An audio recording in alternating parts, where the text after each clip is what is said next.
anyone that said that the track wasn't hard obviously didn't ride down it. Like, I never ride drops. We don't really have many drops to ride. It's not something that I really enjoy the feeling of. So it was sort of like they were just trying so hard to manage these spectators, and it's just like, so it took like huge disruptions to feature. I was like, I'm gonna have to pull over. Like, this is just fucking ridiculous. Like, how. Yeah, g'day guys, welcome to Beyond Tape, a podcast where we chat with rad people doing rad things in the mountain bike industry. In this episode, as you heard there in our new fresh style of intro, we've got Jai and Baxter. We chat a bit about Notion, we talk about Hardline, we talk about big jumps and up and coming slope style riders, we talk about a bit of everything, and that's why it goes for almost 2.5 hours, so buckle in, this is a big one. Before we jump in, let's thank some supporters. Trek Bikes are keeping me rolling, keeping this podcast going. Absolutely loving my Fuel EX. I couldn't see myself on any other bike at the moment. Frank Mountain Bike Apparel keeping me comfy. Absolutely love their pants and shorts. Had a huge in them the other day. Still going strong. So that was amazing. Use Beyond the Tape at checkout to get 20% off on those. Same with Shred. Make sure you use Beyond the Tape there. Shred Bike Care, keeping my bike clean and lubed. Absolutely love them. Fist Handwear just released new work gloves. I've been using them a bunch. It's getting cold down here. Still no rain down here, unfortunately, but yeah, we're keeping cold and they've been keeping my hands warm. Lead Out Sports offer the best tools, but they also offer Unite components. I'm absolutely loving their pedals, keeping me gripped on. Capped Out Caps are keeping my head stem looking good and keeping my bars attached to my steerer, and Oakley Australia. Man, those goggles saved my eyes the other day, so absolutely frothing them. Thanks so much to everyone that's been listening and keeps on listening. Please share this around so we can grow this thing a little bit bigger. Anyway, that's enough intro because this is a big one. As per usual, grab a beer, grab a water, grab a wine, grab whatever makes you happy and enjoy this podcast.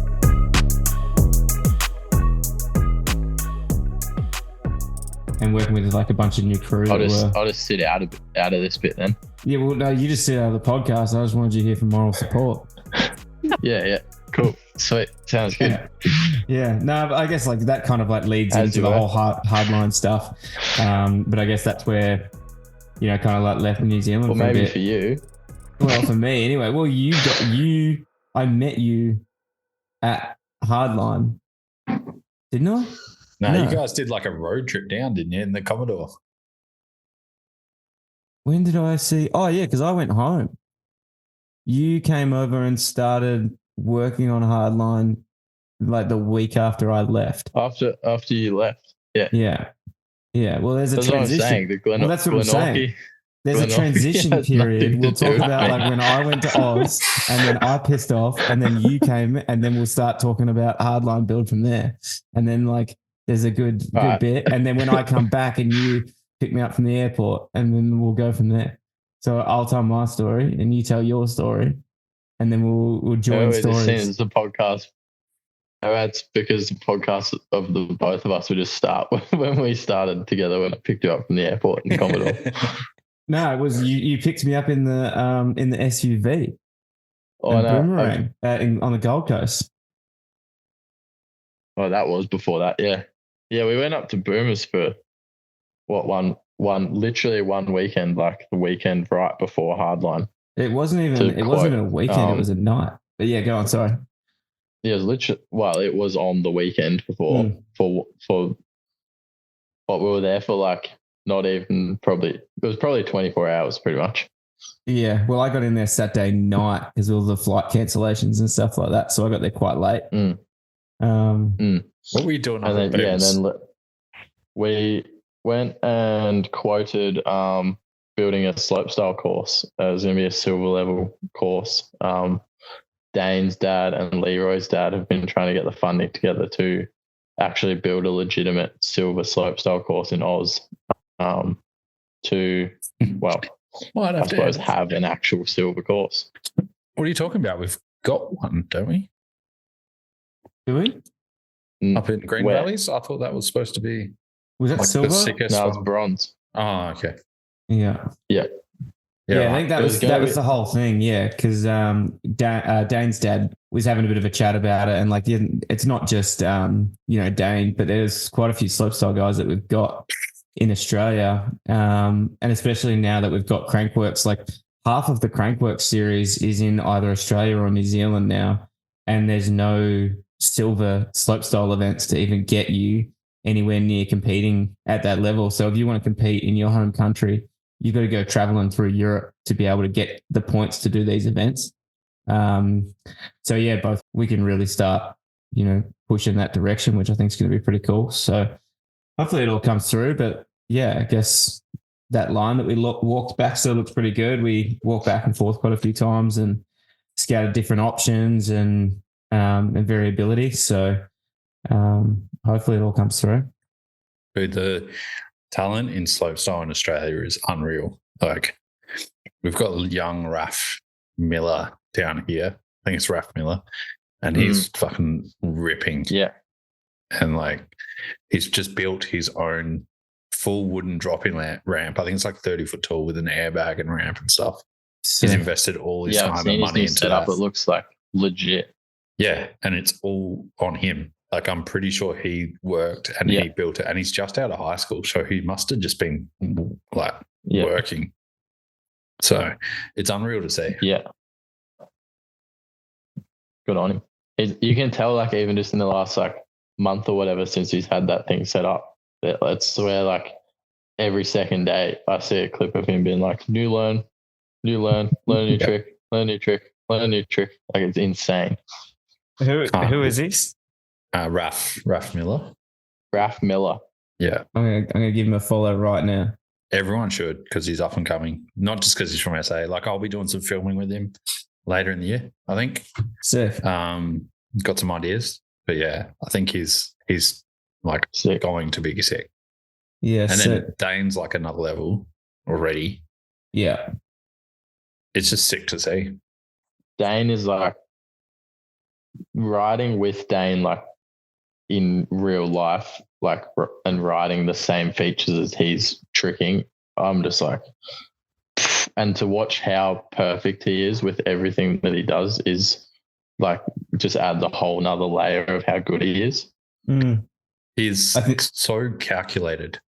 I remember him we were at Highline last year, and he was backflip canning or something off the Maiwald Hoel, which has heaps of time, but he did 6 or 7 run-ins and was literally just timing every single one and just calculating, and you could see him almost been backflip thinking about throwing the can.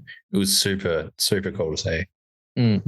I think the other cool thing about Dane coming up and the way he's doing it is he's taking slopestyle very seriously, like an athlete. He's working out quite well. He's eating right. I stayed in his room when Baxter and I went up to the Gold Coast job while they were away. And you just see the posters on the wall and all that kind of stuff. You can see how invested he is in this sport, trophies and that kind of stuff as well. He's dedicated, and I think he's got such a good attitude. And even just the way he talks to people, super polite, really nice, humble guy. And just an all-round good dude. So I think the combination of that and not coming up like a cocky shit or anything like that, having that athletic mindset and the calculation, all of those combinations is just, it's really cool to see. And I'm excited to see how he goes overseas. He's just headed for Europe now. So gearing up for the first event. I think they just got practice today or yesterday or something like that. So that's cool. Yeah, I think he's at Dirt Masters, so which I think I saw some clips from practice this afternoon, so they must have been practicing within the last 24 hours kind of thing, I guess. Yeah. I saw some stuff from Tom Eistedt as well, because I saw it from Dane first, and then saw Tom Eistedt was there as well. I was like, oh, that's sick. So it'd be cool to see him riding with some of those guys as well. I know he's pretty keen to do that. Yeah. Did you guys but did he go to Crankworx in New Zealand? Or wasn't? Which one? Did Dane go to Crankworx? Yeah. No, he doesn't have the points yet for Crankworx. Yeah, okay. Yeah. I don't think speed and style is really his avenue of the direction he wants to push. I think he just wants to be a big tricks guy. So Yeah. Yeah. 100% just a tricks guy. Mm. And then Leroy's like a whole different beast. Yeah. It's so funny watching those two be friends, and it's like chalk and cheese. Yeah. Leroy was at Green Valley's like slopestyle national champs. Like he just came up on the Sunday just to watch, and I was like, "Why aren't you riding?" He's like, "I don't ride little bikes anymore. I just ride big bikes, big jumps." I remember him talking about that because he came and stayed with me in Queenstown, and he was talking about selling his hardtail. He's like, "I just don't really use it. I just want to ride my big bike all the time." Like, and like him and Jaden as well, both like just loving it over here. Just trying to convince him to move over. You're like, well, I'm trying to convince everyone. Like it's just a phenomenal spot. But yeah, seeing those two over here thriving was a good time. Are they still there? No. They left ages ago. They were at your jam. Yeah, I wasn't sure whether they went back. No, they came back well before that. No, they never came back over. Oh. Yeah, hopefully I know Jaden back next summer. I know Jaden listens, but he definitely needs to go and live there and just progress. Because he is so fucking talented. Yeah. Like so talented. He just also needs to stay out of the party scene if he moves to Queenstown. You don't need to stay out of the party scene. Bloke loves it. He can party, that's for sure. That bloke, he loves the beer, that's for sure. Can we, while we're on this, can we just quickly take a minute to talk about the clip that blew up of both Jaden and Leroy flipping side by side on Dream Track? Yes, I forgot about that. Yeah. Oh my God. So if anyone hasn't seen it, go and have a look at their like Insta profile or whatever. But that jump is quite a narrow lip, and the two of those boys side by side for starters is so gnarly, and you can see. I wouldn't straight jump that next to someone. No, I wouldn't even think about it. I can't believe that crossed their mind to do that. I can. No. Yeah, I can 100% understand where they came from for that. Yeah, only those two. Like there was a clip years ago that they tried to do that in Whistler, and they both crashed. Like it wasn't that they even like came near each other; they just both synchronized crashed. That's unreal. Earn your second bottle, Jai. No, the other one was leftovers from last night. 10 minutes ago. Yeah. Leftovers from 10 minutes ago. Yeah. Let's talk about Hardline then. Yeah. I guess. What do you want to know? How did you guys get involved with the build? Let's can we skip over that? Skip over what? How did you get involved with the I don't really want to. With the build? Yeah, I don't really want to talk about the building. I'll talk about it. I'm keen. So can't have two trail builders on and then not talk about the build involved with. But if you don't want to talk about it, Baxter, that's fine. Baxter can just sit there and smile. Yeah, I just got a pretty bad taste in my mouth about it. Okay, that's fair. Yeah, it was. Were you working as hard as Jai is right now to open that bottle of wine? That's all I want to know.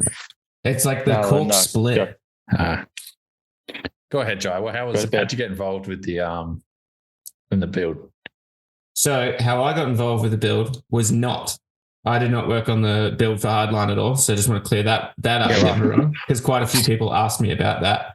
But that was where I was going at with the whole Glenorchy trail work and stuff. So I came over to Oz and came back to do some work with Dirt Art and manage that project. And then, so obviously during the build of that project, that's when I started hearing about Hardline kind of coming to Medina and all being a possibility. It wasn't 100% locked in or confirmed or anything yet at that point. But definitely a little bit of a dangling carrot. You're like, ooh, Hardline, that's pretty exciting. And especially from like winter, I just spent a winter in Tassie just to get a bit of a break from Queenstown. And then came over to Medina to help freshen up for like the start of the season. And where Hardline was going, it was like going straight through the green trail out there. So it meant that like a few trails had to get rerouted around the bike park. and I got put on the build for the green trail that's next to Hardline, which we named. It didn't get named officially this, but we were all calling it Red Bull Green Line. And that was just a flow trial with some berms and stuff like that. So I was working on that while Darcy was bulking out the big jumps down the bottom. So sort of like, bounced a few ideas around with Darcy, but at the end of the day, the build was being managed by Darcy Coots. So, if you had any questions or anything like that, like I'm happy to sort of give my advice on like what my thoughts were with big jumps, having ridden and built a few myself in the past. But at the same time, it was a different style of jump. They were a lot more racy, high speed sort of stuff rather than your slope style big trick jumps or, even like big free ride jumps or anything like that. So I just sort of like hung out in the background and helped out where I could and stayed out where I could at the same time. But I think that what the boys built out there was absolutely phenomenal. Like one of the funnest courses I've ever ridden, ever of anything. Like all the features linked up really well together. And I think for me, my favorite part had to be like Tom's section. I don't know whether you probably would have seen it, like the big drop into the right-hand berm and then jump over that log there. Sick. Yeah. Absolutely phenomenal. Just one of the craziest feelings ever to ride. But like all of the stuff up the top there as well, the hand build stuff that the boys got into worked really well. Anyone that said that the track wasn't hard obviously didn't ride down it.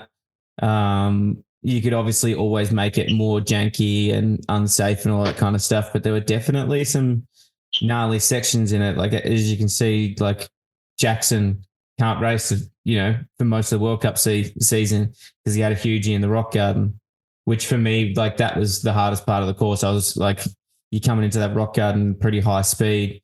If you want to make up the time, it's just get off the brakes and pin it through that thing. But for me, I wasn't racing, so I didn't even have to think about that. It was just like enjoy the rest of the course, like just get through the rock garden and then ride the rest of the stuff outside of that.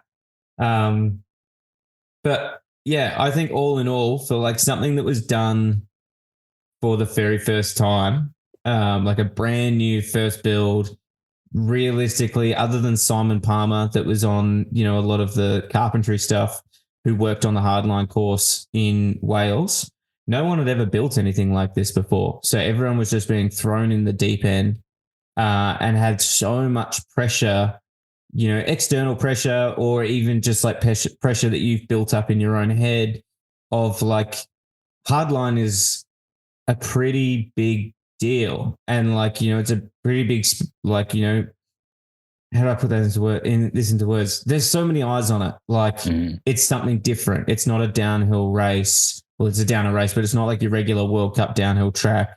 It's not a free ride event. It's its own standalone thing. And if there's only one course, you've only got one thing to compare it to. If there was already 3 other rounds or something like that, it would be a lot easier to come in and just build a course and just go, oh, it's got its own variety compared to the rest of them.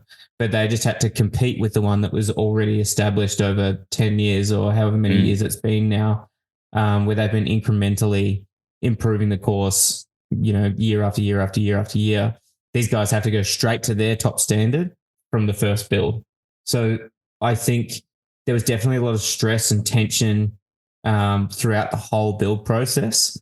I obviously, as I was saying, like I wasn't there for the whole thing. I left before Baxter even came into town. But you could definitely feel the tension and stress with the guys that were on the build. But yeah, as I said, I think like all in all, when you step back and you look at what the event was at the end of the day, I think they killed it. Like I think they did a really good job all in all. And like personally, I'm really proud of all the boys that put in all the effort into that and everyone behind the scenes that made it happen as well. It's crazy, like absolutely wild. And I think even the fact that they had it as like a a festival rather than the other events. The other one where you just go and spectators go and watch, and that's about it. I think it was a bit tricky having the 2 downhill races on, but I think that these guys probably learnt quite a lot from it. But I think just being able to have everyone involved is just a different way of doing it, rather than just going to go and watch, a bunch of the top riders roll down the hill. You get to get involved, which I think was really cool. And Tom's jumps as well that he built like that. They look sick. Yeah, like that was so Baxter. That was definitely the most worthwhile extra thing that they had. I don't know about the rest of the festival. I don't know if that'll be combined again next year, but Tom's jumps were like, they're the best jumps that we rode all week. To be honest, was jumps built by Tom. Like the drop into the log jump that Tom built on the Hardline course was like, I don't know, one of my favorite sections. And then the jumps that, like the rebuild of Medina hits that Tom did that we had a jam on like midweek, that they're like some of the funnest jumps I've ridden probably in Australia. Yeah, definitely. They were like, for anyone that's, if you've been to Queenstown, this is the best way to describe it. It's a step between Mini Dream and Dream Track. We've got like a place, that's Mini Dream. It's a little bit sort of smaller, but there's still like big trickable features and bigger than most jumps that we have in Australia as it is. And then the ones that Tom built are the step between Dream Track and Mini Dream, but super predictable. And I think what I really liked about what Tom did with those is it had a real trailsy kind of feel to it. There was no dead spots. You had like rollers and, little step down, like everything kind of like linked in and flowed, and they weren't just a straight line of jumps. It was, step down, left hip, roller, right hip, roller, step down, or was it step down, roller? I can't remember. And then into the final trick jump. Step down, roller. Yeah. Heaps of waterfall rollers. Yeah. The best big fan of the waterfall rollers. Yeah, they're cool. Just like little pre-hop in and you're just on. So I think that was really cool. And like, I would love to take a minute to talk about how much of an insane trail builder Tom Mallett is as well. And, his project management skills on top of that as well, with the Bear Creek bike park, and then, building those trails for ACT Jam as well. The dirt jump line out there. It did that on a super tight budget and tight time frame. And that looked unreal. I knew if I wanted someone to come build some jumps in my yard, it's going to be Tom Mallett. Every day. Yeah, really good. Yeah. And he's not self-confident enough in his own riding abilities. Like, I think because he spent so much time working over the last couple of years, like just really grinding and wanting to improve so much as a trail builder and, as a manager, as a person and all that sort of stuff. I don't think he rides as much as he wants. Yeah, but he's still got such crazy bike skill. Anyone that follows him and you see what he puts on his stories where he's just jibbing around and all that sort of stuff, like he's unreal. And he can jump too. Like when he was building those jumps at Medina, he didn't want to test any of them. But like I'm like, if I've built it, I'll test it. And Tom's probably one of the few people where, like, if he builds it, I will happily test it as if I built it myself, like with the same level of confidence, because I just trust that dude with my life when it comes to building shit. And I went and tested the first like left hip with him, and we're just doing run-ins, and I was like, dude, it's gonna work 100%, like it's all good. But he was like, no, you take the honors, you jump it first. I was like, not a chance, man. You're jumping it first. Like, it's going to work fine. I'm telling you that, like, if roles were reversed and I'd built it, I'd have jumped it by now.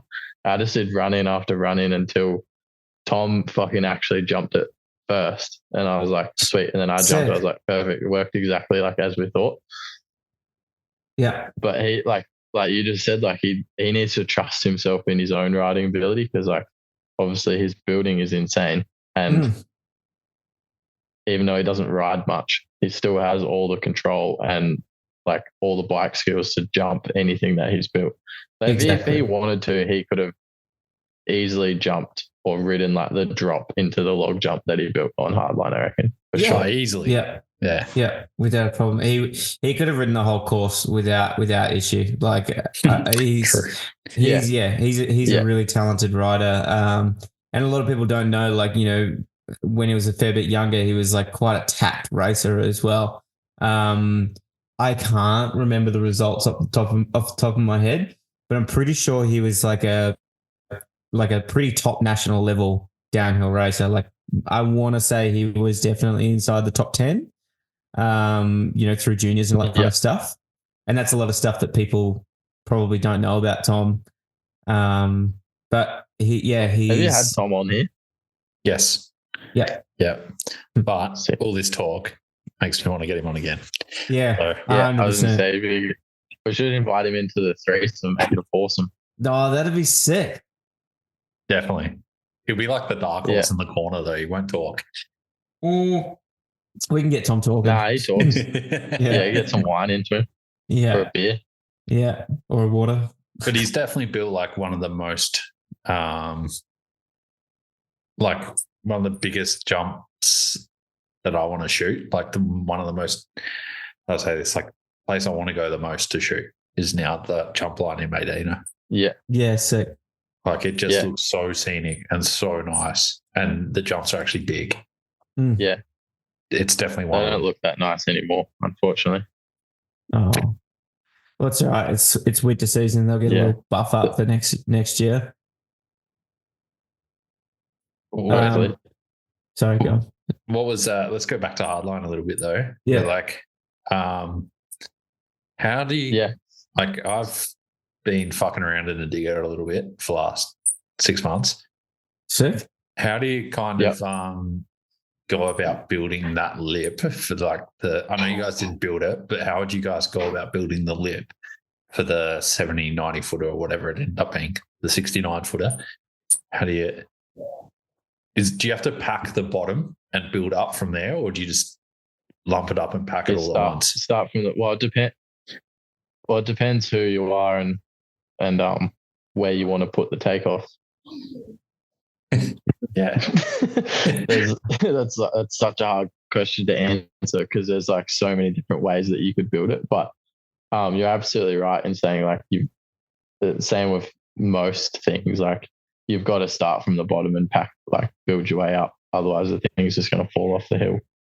Yeah. So it was I helped with moving the landing and the takeoff closer in because it was established that the initial distance was too big. And the way that we did that was like, even though the jumps were built initially with like a big machine, I actually was in a smaller machine and like benched my way around the back of the landing right down the bottom and like essentially just like rebuilt a bench on the back of it to edge it closer to the creek and worked my way up in just like machine width layers. So to explain to anyone else like what a bench is in the digger, how would you explain that, Baxter? A bench is essentially like, I suppose think of it like a road, like if you've got a hill that's a 45-degree slope and you're trying to get across it, your bench is the flat portion that you dig into the hill to drive your machine across, I suppose, which ultimately ends up being the trail. Yeah. But then like, I guess when you're talking like you did it with the lip, like what are you saying? Like what did you bench in the back of it? Like what was your process? You essentially build your own platform, hey? Like we had to move the whole landing back so that the gap of the jump was shorter, which meant that like the back of the landing was already too steep to simply, just push dirt over it and fill it back up, I guess. And then we also had the creek to work with as well. So to get the back of the landing as far back as possible and as steep as possible, I suppose, we had to just build up like layer after layer, almost like a like a wall, I guess, and slowly pack it in and build it up and pack it in and build it up until it had raised up to the level that we needed. I didn't do a super good job of explaining that. I don't really know how to explain it. No, I think that makes sense. Like essentially, yeah, what Darren was asking, I guess, how do you go about building something like that? And like the big thing is about making sure that it doesn't slip and fall apart. And that's what you're saying with, you compact in layers. Probably about, or for me anyway, about a meter, depending on the machine that I've got. If you've got a smaller machine, you can't really get away with that much because you won't be able to get the right compaction. But generally, you just work in layers and you start stacking up a little bit taller, a little bit taller, a little bit taller. And for me, I'll generally get it all the way up to a point that you've got like a bit of a wedge, and then we'll cut my lip out of the wedge and then place a bit of soft stuff back over the top to be able to then like reshape that. Which is pretty much what I did with cans. Was like, I added about 150 mil of soft soil onto the top, just purely because it was easier to rake around with the hand tools. And then you can compact that, 100 mil layer in with a car. But if you've already got a hard layer, it means that every time you like chisel in and you're trying to shape the lip with a shovel, you might hit a rock that's compacted in there, and then you pull the rock out, you've got this big hole. But if you've just got 150 mil of soft soil or 100 mil, whatever, you can rake it around quite comfortably, and then pull all the rocks out that are close to the surface, then compact that layer in. So that's generally how I do mine anyway. But like Baxter said, it depends on who you are. Everyone does things very differently. I know Tom Mallet likes to just scrape the whole lip out of a hard surface, and then I think you probably work more with him, Baxter, but I think like he would have the whole lip as a hard surface and then put dirt in to fill the low points. You're gone again. The wedge thing makes total sense to me now. Like I didn't even think about that. So you're making the triangle and then cutting it thirdly. It's the skin of a cat. We just missed out on everything you said, Baxter. You were just glitching.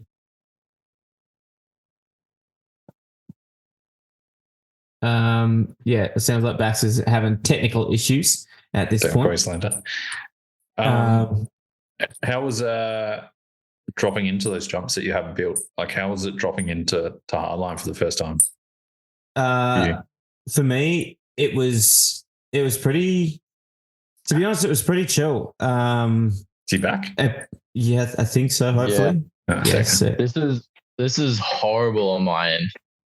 Yeah, you are cutting in and out quite a lot. Yeah, and like I can't hear. Like every second sentence is like. That's how you sound too. Yeah, sweet. That's tough. Fine. Yeah, you've been pretty sweet until that last couple of paragraphs. Okay. Yeah. So you're doing okay. Just while you were gone for a second there, we were just talking about like what it was like dropping into some of those features for the first time. For me, I got there and a bunch of the guys had already done the testing. One of the boys had already had a pretty big crash on the bottom jump, which was Dave McMillan. I think it's it's pretty publicly known now. I think he put a post up about it and stuff anyway. But he had a huge crash. That was like a month before anyone even got there. That was during our test week. Yeah, that's what I mean. That's what I'm saying. Like, so everything had been tested before I even got there. So for me, I knew that everything was sweet and that it worked. But I think Baxter's probably the same. Like, probably both quite calculated riders, where we know you can kind of visualize what a jump's going to do just by looking at it and how that's all going to pan out. Well, now Darren's taken off. Now Darren's back. So I think like coming into those. Yeah, sorry, go Baxter. The scariest things for me were the drops, because I don't really ride.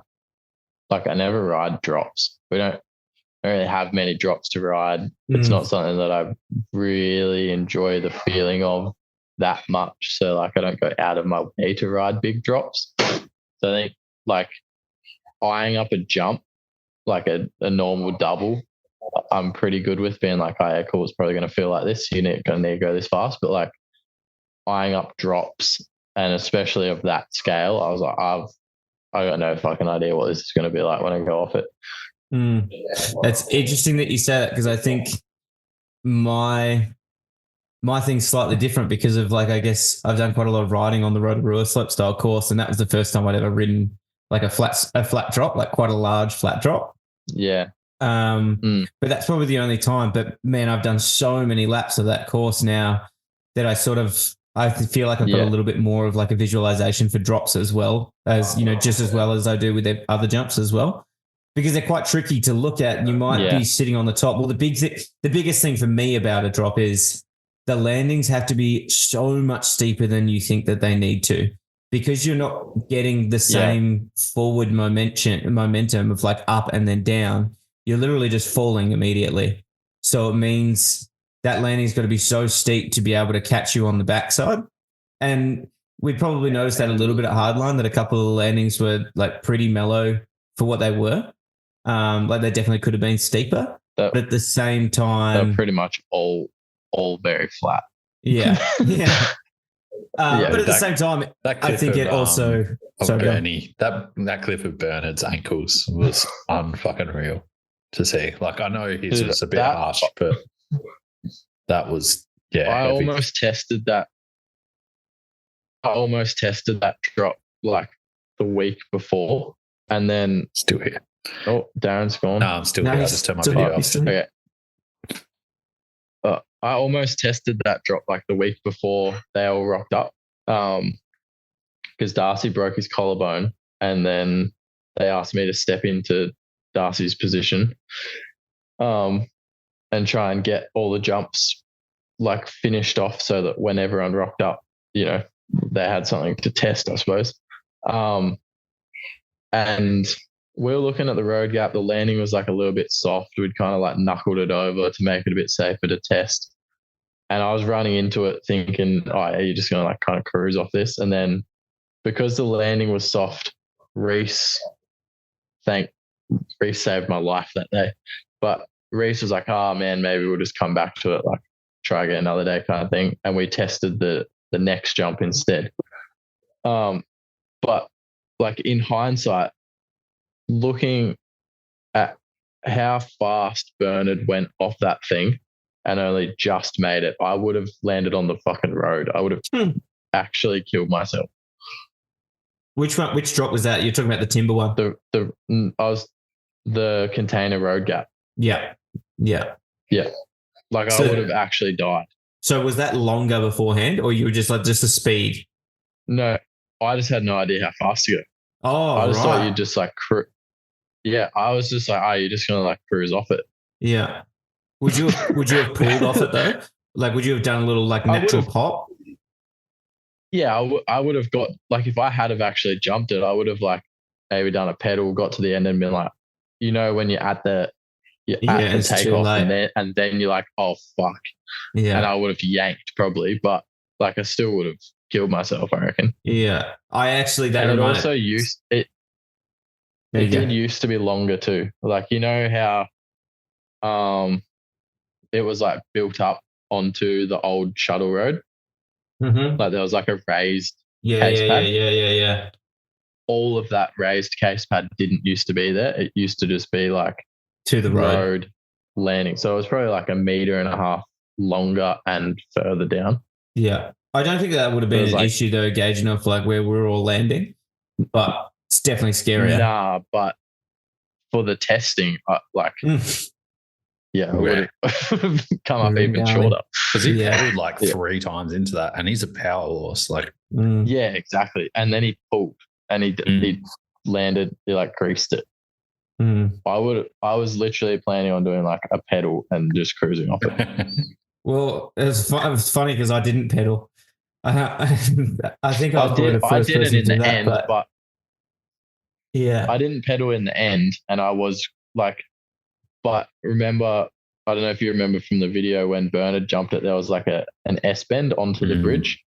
Yeah, right. Whereas now you do that step down and then you just go straight on. Yeah. So like that, like I built that S bend because I was like, oh, you're not going to need to go that fast. Like this will be a speed check. But then we had to move the speed check before step down, one feature further uphill, and then build a step down and straighten it all up so that you had more speed. Yeah. Yeah. But that looks so flat. But it's hard to tell from video, right? Like the landing. We couldn't tell much. No, it's pretty flat. Yeah. Well, it's flat for like what the size of the feature is and you know what it's like to ride. But if you were to just like literally stand there without too much knowledge about it, you just look at it and you go, fuck, that's a pretty steep landing. I'd hate to come up short on that. Like it still has that look about it, but when you ride it, it definitely still feels flat. You're like, oh, geez, there's a bit of an impact as you kind of come into that. I think it's also just quite round at the top. So like the top of the landing where you actually land is not the steepest bit, if that makes sense. Yeah. But you're landing on like a flat bit, and then after you've compressed is like where the landing's kind of steeper. Or alternative, if you go, 5 or 10 foot further past the sweet spot, then you land in the steeper bit, but it's still harsh because you've jumped further than you needed to. Yeah. But I think I definitely remember while we're still talking about hitting those features for the first time, going further down the course, and when we got to Tom's drop, I think Win Masters was like sort of sitting down there at the time. Because when we did the first practice laps, we all went in like one big group to like tick off a feature and then go down the next one. That was good and bad. It might have looked sick. It was horrible as a rider. Yeah, I still enjoyed it. No, it was good. Yeah, sorry. But we should have been split. I think we should have just been a lot of faffing. I think we should have just been split into two groups. Just split straight down the middle. Yeah. And then like separated by like half an hour or something like that, or an hour. Because what it ended up being, and what I did like about that was no one was allowed to pressure anyone. So if people wanted to stand on the lip and have a good look at the jump for a while before they committed to doing it, we all had like a mutual understanding just to let them take as much time as they need. Don't drop. Don't ask them to move out of the way. Just let them have the course to themselves for a few minutes to figure it out. And I think that was like a really good respect thing for everyone to just be able to take their time and wrap their head around it and not feel pressured to just push in and just hit this jump that they weren't 100% sure about. But at the same time, that then meant that we had like big weights between like hitting it, because someone would take a run in, stop on the lip, and then sort of like and ah about it for a while and then come up, and then the next person might do the same thing. So if you're like ready to go, but you're like 3 people back from being able to drop in, you're probably not going to be able to hit the feature for about 20 to 30 minutes. So that was probably like I don't reckon it was that long. I think that was an exaggeration. That's what it feels like when you're on the hill. Like, that's what it feels like. Felt like that. But I think for the dudes that were, like I'm ready to go, I'm going to jump this, right now. Like I think especially before anything had been hit in that session, like I was happy to be like, if I was umming and ahhing, I was happy to stand back and just watch the dudes who were like frothing to jump it. Because the more people that jumped it, like the more you get an idea of like, oh yeah, that's fine. Yeah. I think for me, because I wasn't even an invited rider, and we can go into that in a minute as well. Being there was just trying to make sure that I didn't piss anyone off. I didn't get in anyone's way. I just tried to make sure that I sort of like almost hung at the back a little bit and let everyone that was an invited rider, take their time on course, and like I'll go when they're all ready to go. But at the same time, if I'm ever at like a jam, or I think I've even talked about it on the podcast before, like, with the slopestyle courses, I used to like to let Tom Hay, my old employer, go first because it's his course and all that kind of stuff. But at the same time, I'm always ready to just I just want to drop in and just go and just get it done, and then move on. And like then you can just start just moving on from there. But in this scenario, I knew that I had to have respect for the riders and the organisers and just kind of keep my distance a little bit. But at the same time, so that's where like I had internal frustration being like, come on, like just hit the feature, because I'm like, I'm ready to go. I don't really want to be waiting, but I'm not the person that's just going to be like, can you guys get out of the way? I'm not a racer, but I want to hit it now. Like I wasn't going to be that dude. Yeah. What was it like? You got all these dudes in their racing pajamas and you're in your dickies and fucking flanny and just ripping. Like, I think I'm pretty much wearing the same clothes right now that I'm riding. I'm pretty sure you just own one pair of pants now, right? Pretty much, yeah. Pants are expensive, man. I thought it was pretty sick to see like Dennis and Jim and stuff, like ex World Cup racers just like racing in like literally just jeans and a t-shirt. It was fucking sick, I reckon. Who's the guy that raced on like Dan Atherton's because he rocked up with his Canyon that was that was Dennis. Yeah, that was Dennis. 2 seasons old or some shit and barely rideable. Yeah, Dennis had an absolute heater too. What'd you say, Baxter? Dennis used to be on FMD Racing. That's right. Like that Canyon is still from when he was on the team. Unreal. It's funny. I actually didn't even know that Dennis was a racer. Interesting. Yeah. The more you know. He like raced World Cups like the same. Oh, maybe just after me kind of thing. He was. I think he's like a year or two younger than me, or similar age or something. Yeah, that checks out because I just see him like riding his dirt jumper for the most part. Like doesn't really touch like the big bike even that much. And like if he does, like he definitely rips. He's got like a crazy style on the bike. But he came up to like I think it was after Hardline. He rode Dream Track on the hardtail and was like doing flips and stuff. And he said like after that he just didn't even want to ride his downhill bike on Dream anymore. Like well, he came to Notion, remember? Yeah. I remember that. I was there. Yeah. We're going to get there, Baxter. Don't worry. We'll talk about Notion soon. I know you're eager. Righto. How did you end up riding, Jai? Like, you went on the invite list, and then next minute I see you up on the hill. I'm like, fuck, this guy's doing something. So this like goes back all to like when I was doing, the work and stuff at Medina, and Simon was having conversations with us all about, Hardline and the athletes, how many people were going to be like, the invited riders plus a few locals. But when they say locals, they mean, local to Australia, New Zealand kind of area. It doesn't mean just because you're in Medina, you get to compete. And I was definitely one of the first people to put my hand up, and I was like I'm keen as to ride. I've ridden big jumps before, like 80 foot, whatever, big free ride, big air sort of stuff. I know I've got the capabilities to do it. And like I didn't feel like I was really getting any answers. Even like back then, it was like, we'll sort of see how it goes. Like Darcy was kind of confirmed as he was like the lead builder on the course, but then there was no real answers about like what's going on with any other spots. And then when I left, I told Frenchie like I was keen if there was going to be reserves or, a track sweeper or something. Like I really wanted to do it.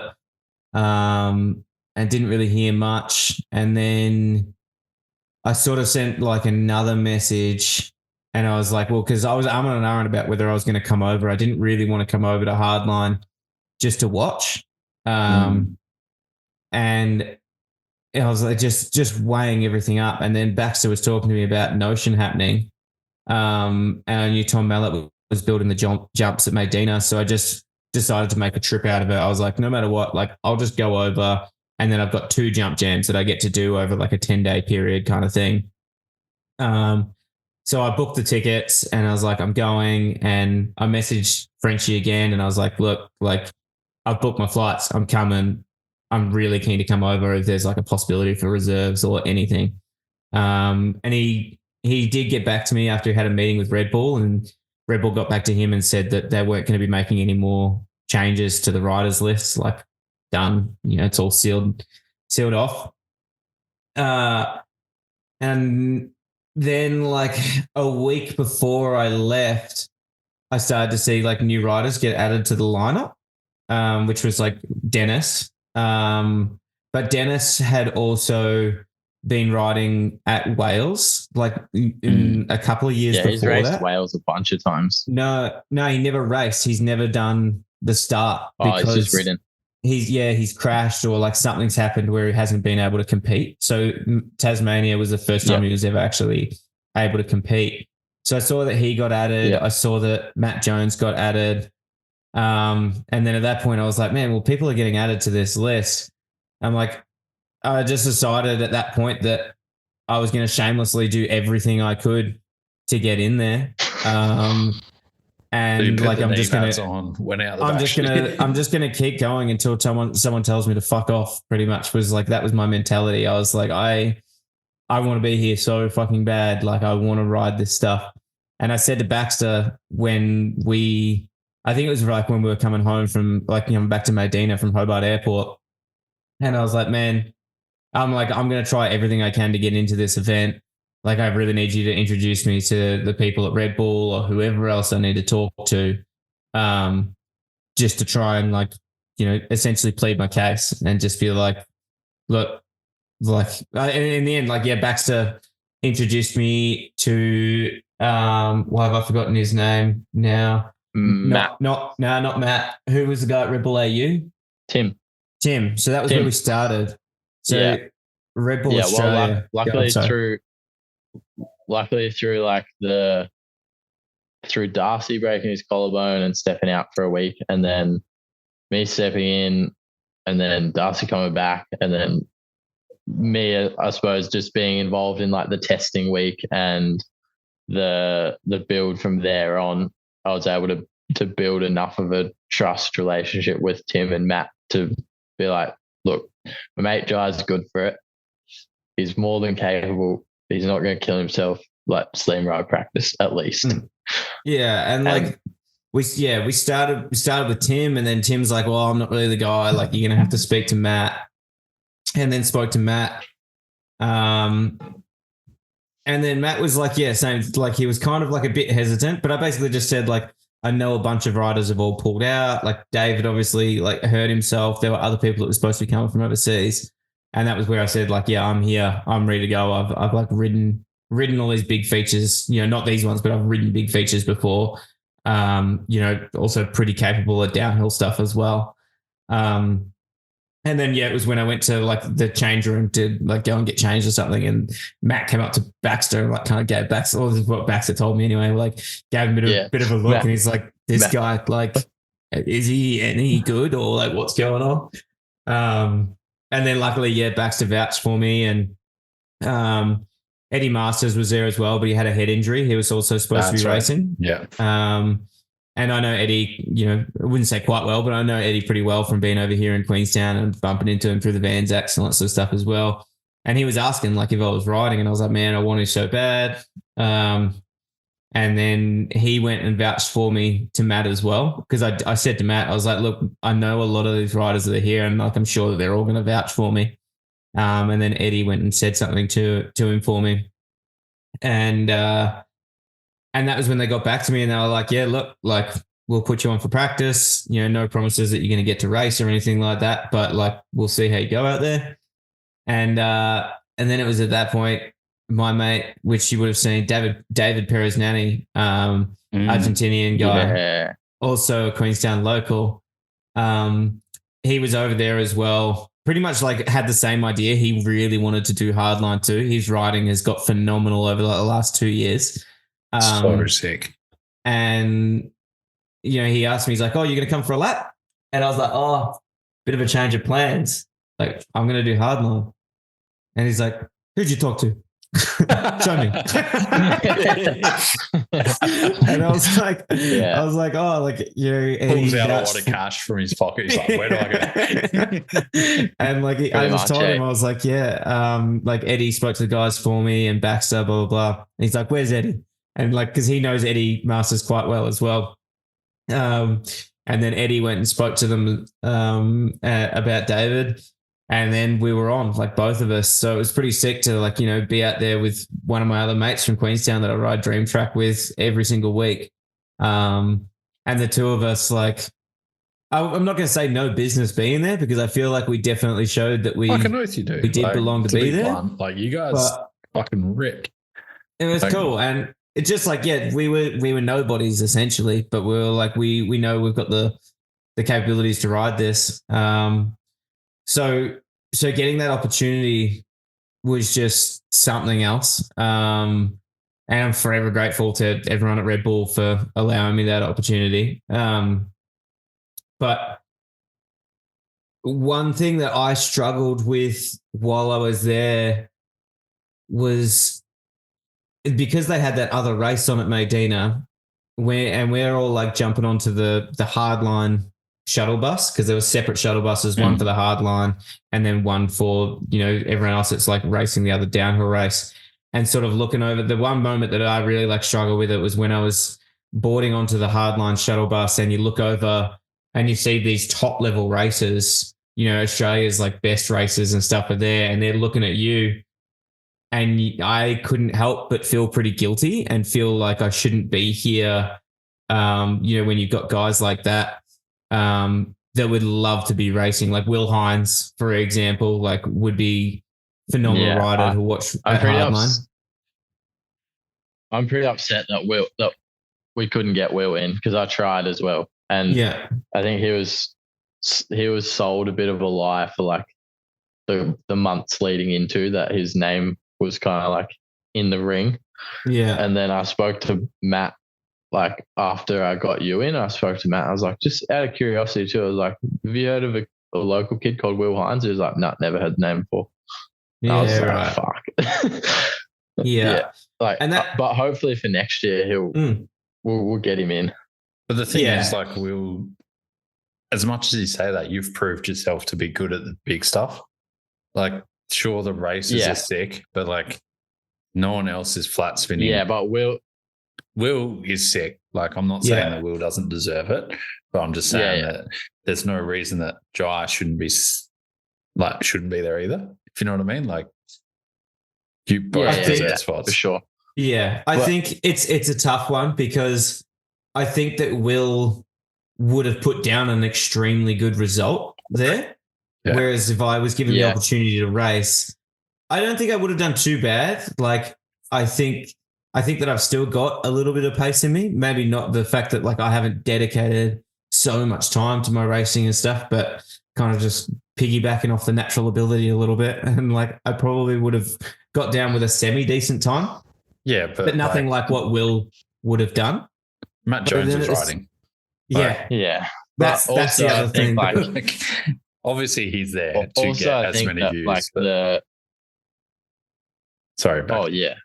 But I also think that the nature of the track it didn't really favor it favored races 100% because none of all of the jumps were all mellow, flat, fast, long and low. So they weren't like the Wales course where you've got like actual free ride jumps and then you've got downhill tech.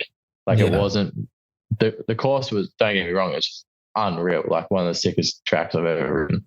But I don't think the jumps were like free ridey enough to actually split the riders. Mm. So I've got a point on this as well. After listening to a podcast with Jimmy Ramsey, have you heard of Jimmy Ramsey at all, Darren?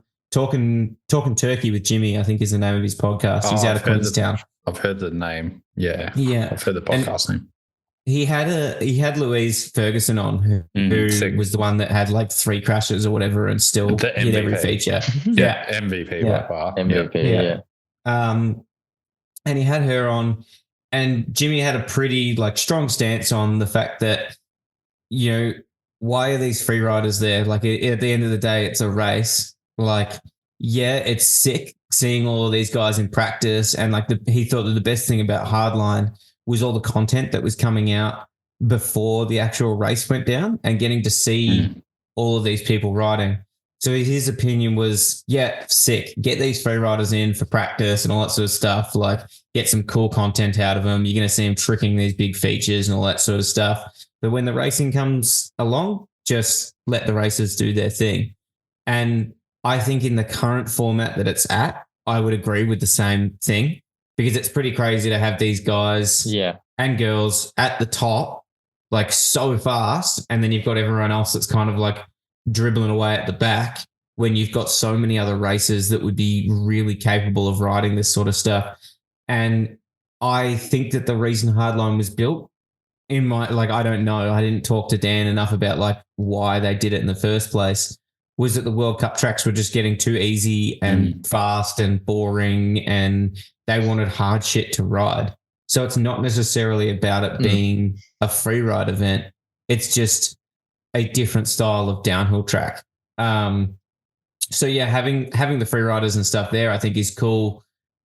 But unless they bring in features in like a speed and style kind of manner, where you've got these huge, like 60-foot steep jumps where you get time deducted for doing tricks, there's no real point the free riders competing.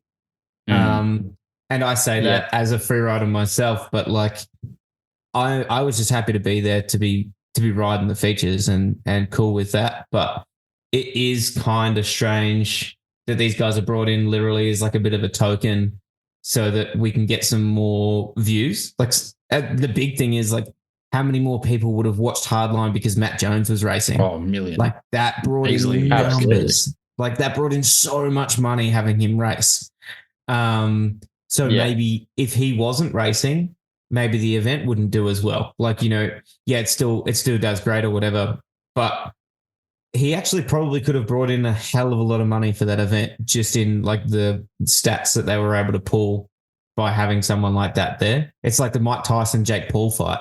Like, it's so stupid, but it's going to make a lot of people money. Well, I watched all his YouTube videos, but I didn't watch his race run. Like, I had no interest in like, he's a fucking amazing rider, but like, I had no interest in watching him race. Actually, while we're on this, I'll talk on this real quick, because it was crazy to see how nervous he was with the features. I was really impressed, to be honest. Okay. Yeah. Well, I towed him into probably like half of the course. Sorry, you go. You're lagging. I was impressed by two things. Like, one, unlike some of your other heroes that are massive YouTubers and you think are rad dudes, he was actually like a super nice dude, I thought. And I didn't expect him to ride like some of that stuff as good as what he did, given his background in riding. Like, it's not like he's come from downhill at some point. Like, he's kind of always just been a slope style guy. So I don't know. I was super impressed by him. Yeah. I think the thing is, he actually does more downhill or like trail riding and all that kind of stuff than what we really think. But at the same time, he's not got that same background that a lot of the other people do. But he's very skilled on a bike, and like watching him hit those features, I knew that he'd be fine. Yeah, I knew he'd be fine for all the jumps and stuff. But like some of the more like kind of technical, like rocky, gnarly shit, I was like, oh yeah, no, this dude can ride. Yeah. Well, not that you ever question that, but you know what I mean. Yeah. While we're talking about people that shouldn't ride and stuff, but who are you gonna say shouldn't ride? No, not everyone should be able to ride. It's different who should race. But it was like about time to see some ladies on the hill fucking ripping. Oh yeah. Gracie Hemstreet, Tani and Louise were unbelievable. Like, I couldn't believe it. Yeah. I think the only person they were missing, in my opinion, was Vinnie Armstrong. Yeah. That would have been sick. Like, as far as like big bike. Do you think she would have come though? Yeah, I think she would have. I think she would have been super nervous because she's a really nervous rider. She's got the capabilities and all that sort of stuff, but she's a little bit hesitant sometimes. So absolutely. I think she probably would have just been like, oh, I don't know. But like, she would have just like creamed every jump without an issue. Like it would the have been atmosphere of like everyone tying each other in and stuff would have helped as well, right? Like, yeah, but she's I not. don't think She it would doesn't have have helped any. her. okay, Yeah, probably not. But the thing is, there was no crowd to begin with. Like when we were first ticking off features and all that kind of stuff. As long as she's got like friends that she can hang out with and bounce off, like she probably would have been sweet. And then like you get to like the racing time and it would have been all good. But at the same time, she doesn't want to race either. Yeah. So and we were missing Jess too. I yes. think. Yeah. She was injured, right? Ankle? Ankle, wrist? No, she just didn't want to go. Like she wanted to go, but she just didn't want to go. Yeah. Fair enough. I think. I think like after last year, like she didn't even crash and she hurt her ankle and that like fucked up our World Cup season. So I think she was like pretty keen to actually have a good World Cup season. That went well. Isn't she injured now? No, I'm thinking of Jenna Hastings. No, I don't think so. I'm thinking of Pivot.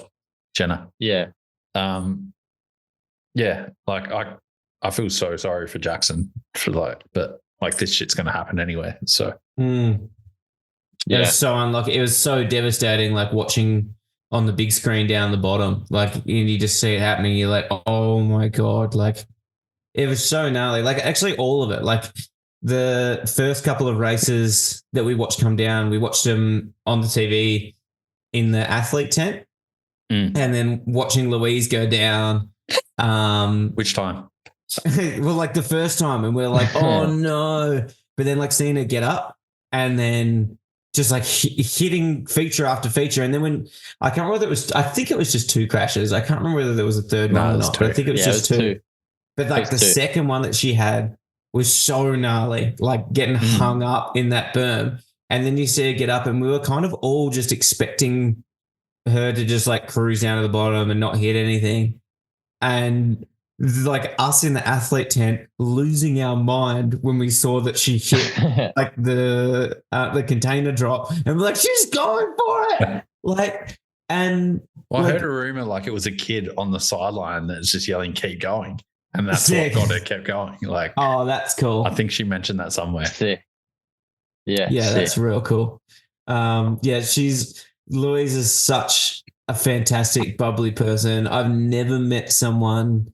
Actually, no, there's only one other person that I've met that's like so happy all the time, and that's Annie Ford. But like, she's just so genuinely happy and smiley and just like having a good time and just happy to be there. She's like, this is cool. Like, I'm happy to be here with my friends, just smiling, like having a good time. Like, it's so good. I love that infectious attitude when you get someone that's like, it's hard to be a downer around those kind of people. You're like, this is cool. I'm like, I'm being a piece of shit. Why am I being miserable? I don't know about you, Joe, but I also think it was like, it was quite nice having like all the girls on track with us riding like during practice, especially that first day, in the sense of like, I think a lot of what kept the environment like quite calm and like respectful was having the girls around. Yeah. And that meant that like some of the dudes, like myself included, when we needed to take a bit of extra time, you didn't have like this fucking hot-headed, like male-dominated environment of like, let's just fucking go kind of thing. Yeah. And you could just be like, oh, yeah, it's all good. We're just chilling. Take my time. We'll jump it when I'm ready. Yeah, I'm pretty sure that there was definitely a feature or two that the girls were hitting before me as well. Especially like, well, the one that got me, which was so stupid and I got so in my head about, was the cannon. So the jump after the container drop. So like the whole time you're in the trees, and that is the first time that you jump out of the trees, and that valley in there like gets quite windy. So for me, I was terrified to jump out of the trees because I'm like, what if I hit this and it blows the bike from underneath me? And that took me so long to hit that thing. I think I was probably the last person to hit that feature. But it was also quite windy when we were trying to test it too. Just FYI, I'd already jumped it. Like I tested, I guinea pigged that, and I still didn't want to jump it that day because it was so windy. It was so, that was probably, if we're talking about all the features on the course, that was probably the one that messed with my head the most and that I struggled with. But if you look at any videos or listen to what anyone's talked about, no one talks about that feature at all. But like, in my opinion, that was the hardest to get over. Like it was easy to do, but like as far as like the mental barriers of everything went, like how big would that like road gap be? About 50, 60 feet maybe? 60 something to like a flat landing that points the wrong way, kind of roughly. I don't know. It's like, well, it doesn't point the wrong way. It's just not where you expect it to be, I don't think. Yeah. Well, it was also like it's a very blind, like kind of shark fin-ish takeoff, and you do sort of have to turn off it a bit. Yeah. Well, actually, no. I've just realised that I lied earlier when I said I didn't work on the Hardline course because after day one of practice, I changed that jump. Oh yeah, you did too. Back tampering. Yeah. Yep. Yeah. No. It was all discussed in like the athlete meeting after. It was after the track walk, wasn't it? No. Because we'd hit every feature. We'd all hit the road gap. And then we stopped after that because it was so windy, but we were all just hitting the hitting that container drop. And then we had an athlete meeting after practice before going up for dinner up at the summit. And we were having this meeting down there, and then there was talks about that bottom jump, and we were all worried that the jump was a bit too short. I actually, like, I stood there with someone that had a radar. This is like later on down the track that was radar and Baxter when he came through, and you were doing 71 k's an hour around the berm and then hitting this cannon out of the trees. So you were going so fast, and we just looked at it, and the landing was quite short, straight into a left-hand berm. And maybe it would have been fine as it was. Like, I know it had been hit, but no one had hit it with hitting the container drop. Baxter and a few other people had all hit it on the road. When we tested it, we just started like, where the container was and like dropped in down the embankment across the road, like kind of jumped into the landing and then just pedaled at it. So I think like the conclusion that we all came to was that going off of like the speed you'd be going off the container drop at that jump would be like so much faster, and the jump worked pretty much perfect starting like just on the road drop and just like pedaling into it. So after that chat, there was originally like talk. They spoke to Baxter and Booker and asked about those boys like going up and changing it.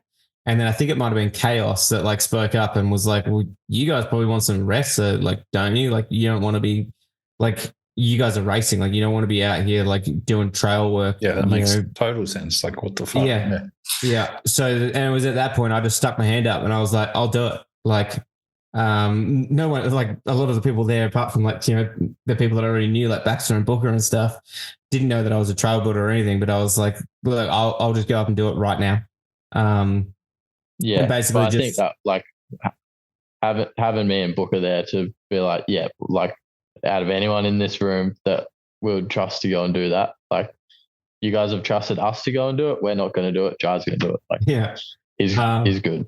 And that's my only work that I did, and I like literally just took a meter off the lip in the machine, and then Dylan Shea and I can't remember who else it was that did it, but there were like a couple of guys they just went up in the morning and hand slapped the rest of it. So I think I literally spent like 20 minutes on the Hardline course.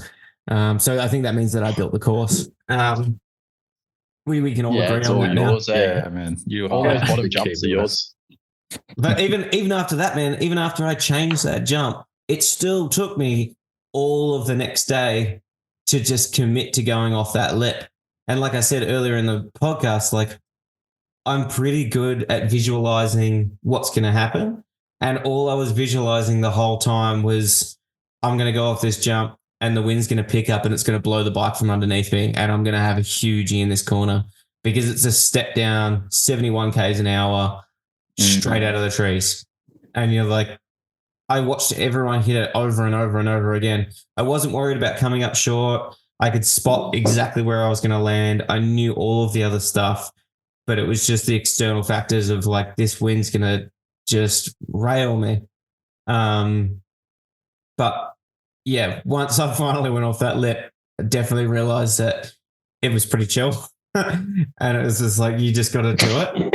It was fine. And then I think like the 70 foot at the bottom, I think that took me 3 run-ins at it. And then the time that I hit it, I actually had a mishap with the flag. So they've got like, those windsock things. They had one of them set up at the lip. And I'm coming into this jump and I just saw that the windsock was just like in a straight line, like dead straight line. So I thought that meant that I had headwind. I just got the two mixed up. It was actually tailwind. And I was coming in, I speed tucked into it and then pulled off the lip. And like, luckily, like a little bit cleaner than a couple of the other guys that like went big. But I think there's a video on my Instagram and like I probably went another 30 feet past that landing as well. So like then when that was happening, I remember overhearing conversations that apparently like Dave McMillan saw all these videos of everyone going deep on that jump. And then he started feeling really bad because obviously he crashed on it. And he's like, maybe we shouldn't have changed it. But that day that everyone was putting the videos up of everyone going deep, we just had a crazy tailwind. And that's how much it changes on a jump that big. Connor is like Connor Fearon. He's pretty good. He's a new up and comer guy. Yeah. Like he's been around for a couple of years, and even I talked to him after the event and stuff. Even he was like, if you came around that corner and there was a headwind, you were fucked. Like you were working to get that jump. That jump couldn't have been any bigger. Yeah. And like if he's telling me you're working, then I'm good. Yeah. Like, it all depends on even how you came out of that shark fin as well. Because like I had a couple where I kind of like I just went off the center of the shark fin and then like same thing, overheard some people talking and they were talking about like, oh, make sure you come high out of the shark fin because then you can like really push into the landing. Because if you went off the middle and you tried to push the trajectory, like the angles that you kind of came at it, it would almost force you into a case. But if you came high off the shark fin, you could get more pump out of the landing. Not even something I'd even thought about until these guys had talked about it. I was like, oh, right. Yeah. Like it's just so many small little things. Like it was literally like a foot difference into where you take off made so much more speed. What was it? What was it like watching Baxter try and front flip it, Jai? Oh my God. Nobody saw that except we saw the video. That was, I was like, I had to go and change my underwear after that. I was like, Baxter's dead. Like, RIP. Yeah, I thought I was dead for a split second, but you're traveling at such a speed that it was all over and done with. Like that's why I can't really remember like why I got pitched forward so hard because everything happened so quickly. But Dan Atherton was there. He just said I got like a gust of headwind and that just like picked my bike up. Apparently, it's gnarly. Can I make a call real quick? Not a phone call, just like a call on myself. I've only told one other person this, and that was Tom Mellett. Yeah, and this is a call out to Red Bull as well. If I go back next year, Tim. If I go back next year, I'm going to flip the 70 foot at the bottom. You can't flip it with the way the lip is currently. You can. If it gets changes, it'll be even better. I want you to hold his beer. I've been thinking about it a lot, and I think it's 100% there. And I know that Reed Boggs and Johnny Solito were talking about it as well, and they were like, "Yeah, it's definitely possible." And they were thinking about it as well. But if I go back, I'm going to flip it. Okay, I'll hold you to that. Yeah. Perfect. Are you going to have as many wines as what you've had for this before you hit it, or? No, I might go sober for a year again. Yeah.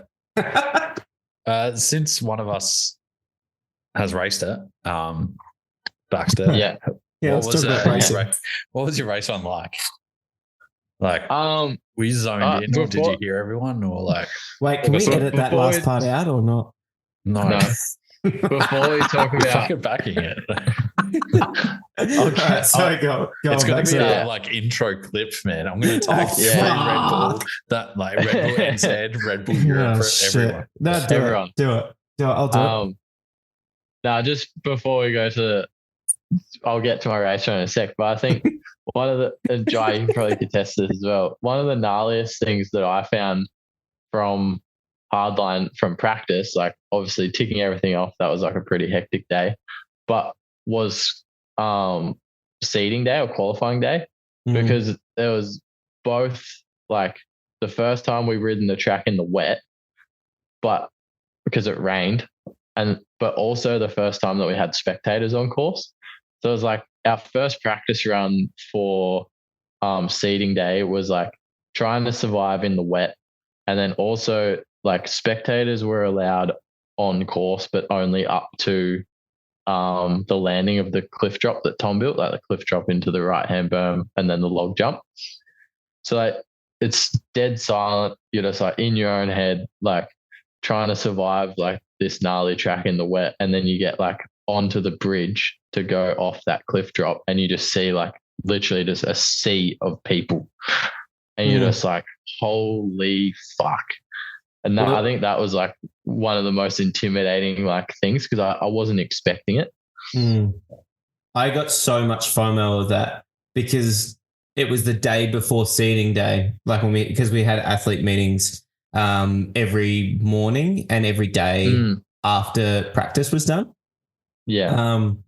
And it was after the day before seeding was the day that David Pereznani and I were both told that like we were done, like there's no more, because like seeding day. So from then, you didn't get to ride that. No, so like seeding day and race day, David and I were both out. Yeah. So I walked up the course when all of that sort of stuff was going on, and seeing the huge crowd at Tom's drop, that was when I started getting gnarly. It was crazy. That's when I started getting FOMO. I was like, I want to be riding right now. Yeah. Like, you should have. Yeah. But like remember how quiet like it was practice the day before? Like the whole top half of the track was exactly like that. And then like you can't see the crowd until you're on the bridge. And as you know, Jai, once you're like on the timber for that drop, you're 100% committed. So and the way that whole drop kind of lines up, because it's the timber, like you kind of got to turn like a little bit right off of it, or the track goes right as you land. So all you can see off the end of the wood as you're coming on is people. Like it literally felt like you were just going to jump into a crowd. Yeah, it was insane. It was definitely like eye-opening for me, because I've actually still never been to a World Cup.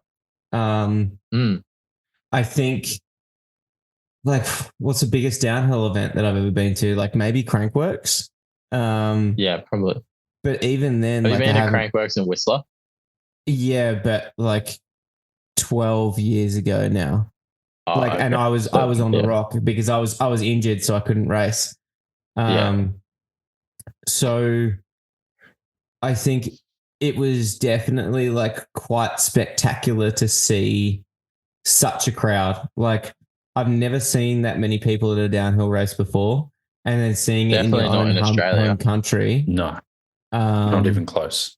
And like, the fact that like people are hitting features this big, like that blows people's minds. So the crowd was unreal. Like there was no stopping alcohol getting up the hill. Like I don't know how you're gonna try and police that. But like, and I don't know if they weren't allowed to or not, but you had a crowd that was having a good time. Like, they were your typical Australian crowd. Like it was really special. You were talking about loose, that. Sorry, you were talking about that drop into the right hander, like Tom's drop. People were standing on the top of the corner, like from what I saw. They weren't supposed to be. That was fenced off. That's why it felt like you were going to jump off the bridge and just land in people. It looked so sketchy, but at the same time, looks so sick. Yeah. Well, I remember they had like maybe two marshals there, one at the top and one at the bottom. Yeah, not security, just marshals. Yeah. Well, the marshals were just for the course. They weren't for the spectators. Well, they were supposed to be trying to do both, and like, oh really? Yeah, I've never seen a marshal do spectator control ever. Yeah, it had been fenced off, and they were like, "Nah, you have to get back." And I can't remember whether it was seeding day or race day. I'm pretty sure it was seeding day. Seeding, one of the two anyway. Like the seeding runs or race runs got pushed back. Like the timing just kept getting pushed back further and further and further. No, it was seeding because I remember seeing all the group chats. There was like a bunch of the guys were like waiting to drop in at the top to do their seeding run. And there's messages like, what the fuck's going on? We're freezing cold because the track started like, I don't know, maybe a fifth of the way into like the hill, maybe not even that, maybe like 1/6 of the way into like Medina Bike Park if you're going from the very top. Yeah, right. Yeah. So they're just like in the trees, and it was like just for anyone that is familiar with Medina, it started at the express lane chute. Yeah, right. If you've never been to Medina, you have no idea what that means. But if you have been, you know where that is. Well, how many meters of elevation was the course? Do you remember off the top of your head? It'd be like 600-700? Yeah, high sixes, about 700, 680 maybe. It's so to put it in perspective, like as a photographer, media dude, it's one of the only places I'll wear a jumper, a jacket, and shorts, like in the same spot, because it's the top and the bottom are completely different. It's unreal. Yeah, and it was absolutely pissing down rain. It was windy as fuck, like just cold, miserable weather. And they just had to hold the riders at the top, and they weren't allowed to drop in because they were trying to manage the spectators at that corner. And they were like, had fence. Yeah. That's the whole reason. They didn't tell us that. Yeah, that's why seating took so long, is because they had all those people like on top of the berm and stuff, and they were trying to get it under control and get people off the corner and all that sort of stuff. And the spectators weren't having a bar of it. And you get people down, and then more people would rock up because I guess they weren't there for the start of seating, but like they wanted to see the second half of seating or whatever. Yeah. And they just walk past like wherever the crowd of people are because they see that there's like, oh, there's a bit of a path this way. I'll go and stand up on the corner. So it'd be like they'd get rid of that crowd, and then the next crew would just walk up there. So it was sort of like they were just trying so hard to manage these spectators. And it's just like, so it took like huge disruptions to. As a rider, though, it was sick. Yeah, I bet it was. Yeah. For how wet it was in my seating run, I think I felt like it was just raining the entire time. But from what a few people have said, like myself and Connor and Booker and like the couple riders surrounding us who were kind of in the middle, we apparently got like the worst of the rain. And like coming into that feature, I was like, I'm going to have to pull over. Like, this is just fucking ridiculous, like how slippery this is. And like anyone who's ridden Medina in the wet knows how slippery like the hard pack sections of trail get. Like try riding like Supercross, for example, when it's wet.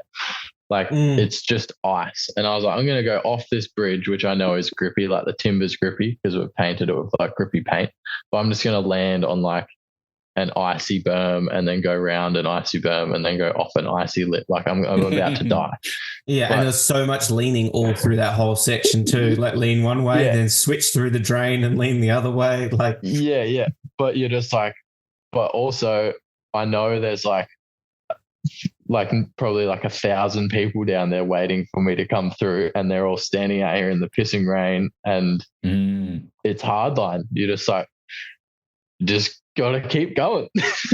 And granted, it was actually all good. Like I'm glad that the good thing about hardline is that like it is very rider focused, and riders' safety is number one. Like we had a meeting in the morning. It was predicted it was going to be windy and wet. So the outcome was that we just decided we would finish after the container gap.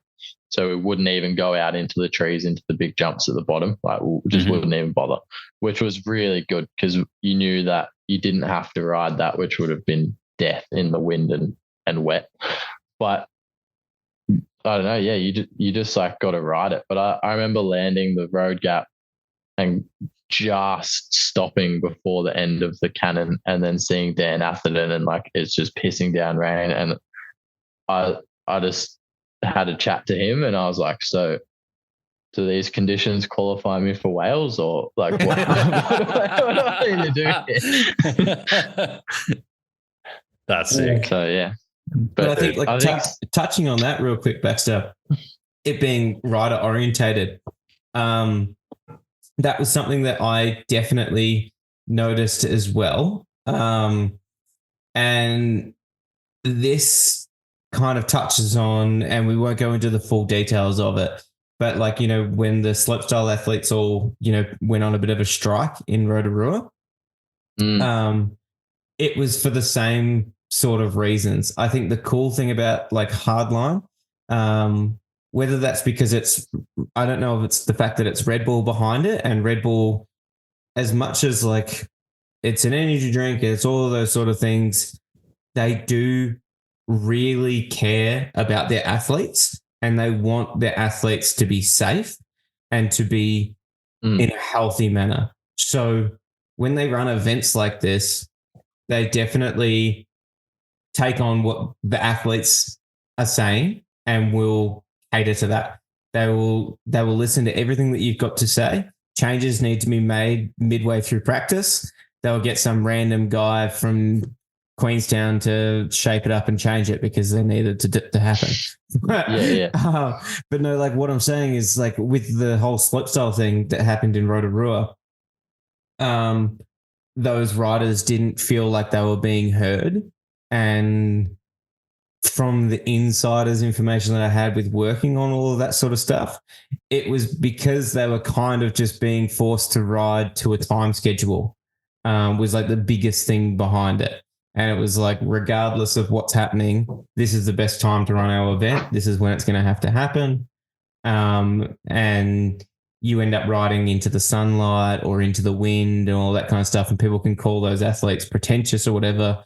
But when you're hitting jumps to that side, or you're riding stuff that risky, these things make such a huge difference. And when the rain came in at Medina, it was the same thing. It's like, I don't know how much speed you would be able to gain down the bottom section to be able to clear that bottom 70-foot jump. I don't think in the weight you'd be able to do it. No way.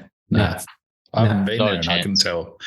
But talking on that, one, Red Bull is a media company that sells a drink. Like the athletes are a bigger product to them than what that drink is. So they're going to protect that as much as they possibly can. Yeah. And then I'll say pretty much anything, like straight away without thinking about much. But like, I know I won't say anything about slopestyle athletes or hardline riders not riding, because fuck, you won't see me upside down doing a fucking tail whip in the best conditions ever with someone holding me. Like, you're not going to see it happen. Dane was trying to get me to do flip cans onto his airbag the other day, and I couldn't do it. Like, but you're not going to do that when it's windy and raining. Exactly. You're on an airbag. Like, yeah.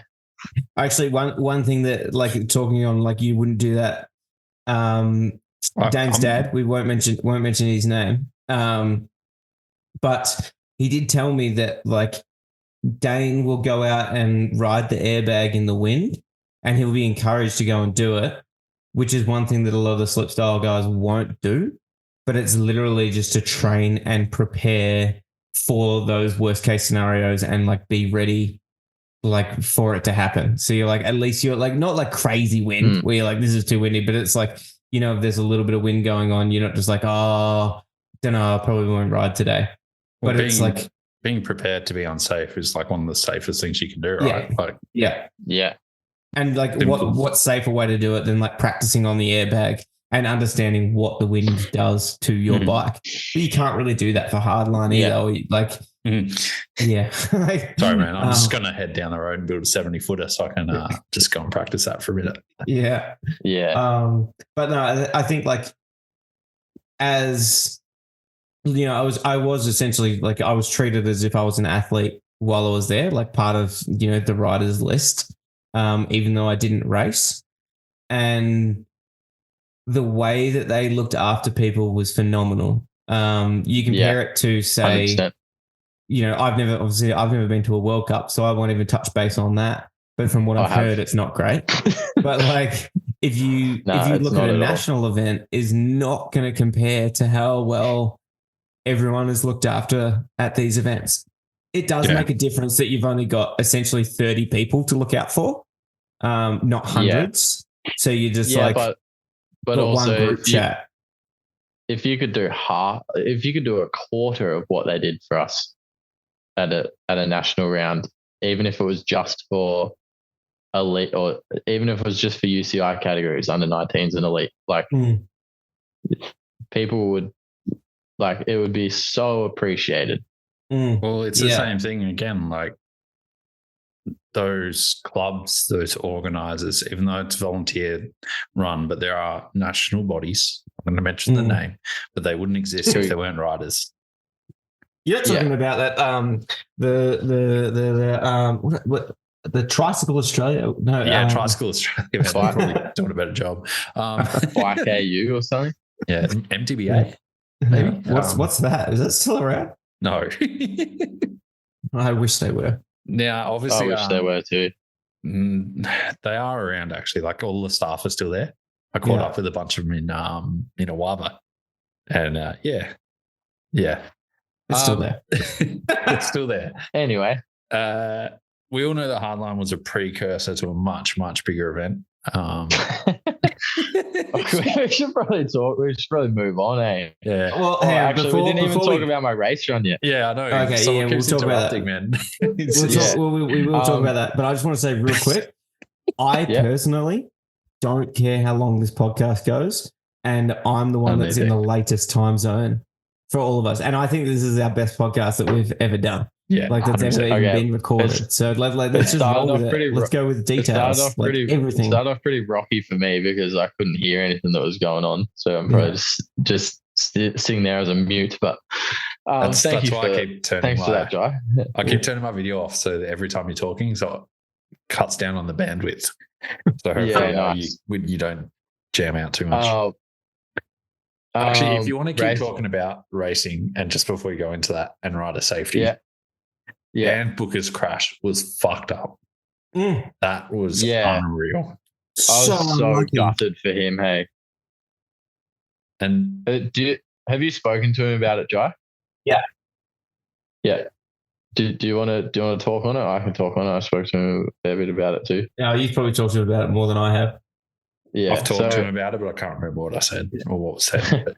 But for anyone that hasn't seen it, basically, Dan Booker's race run at Red Bull Hardline unfortunately lasted for all of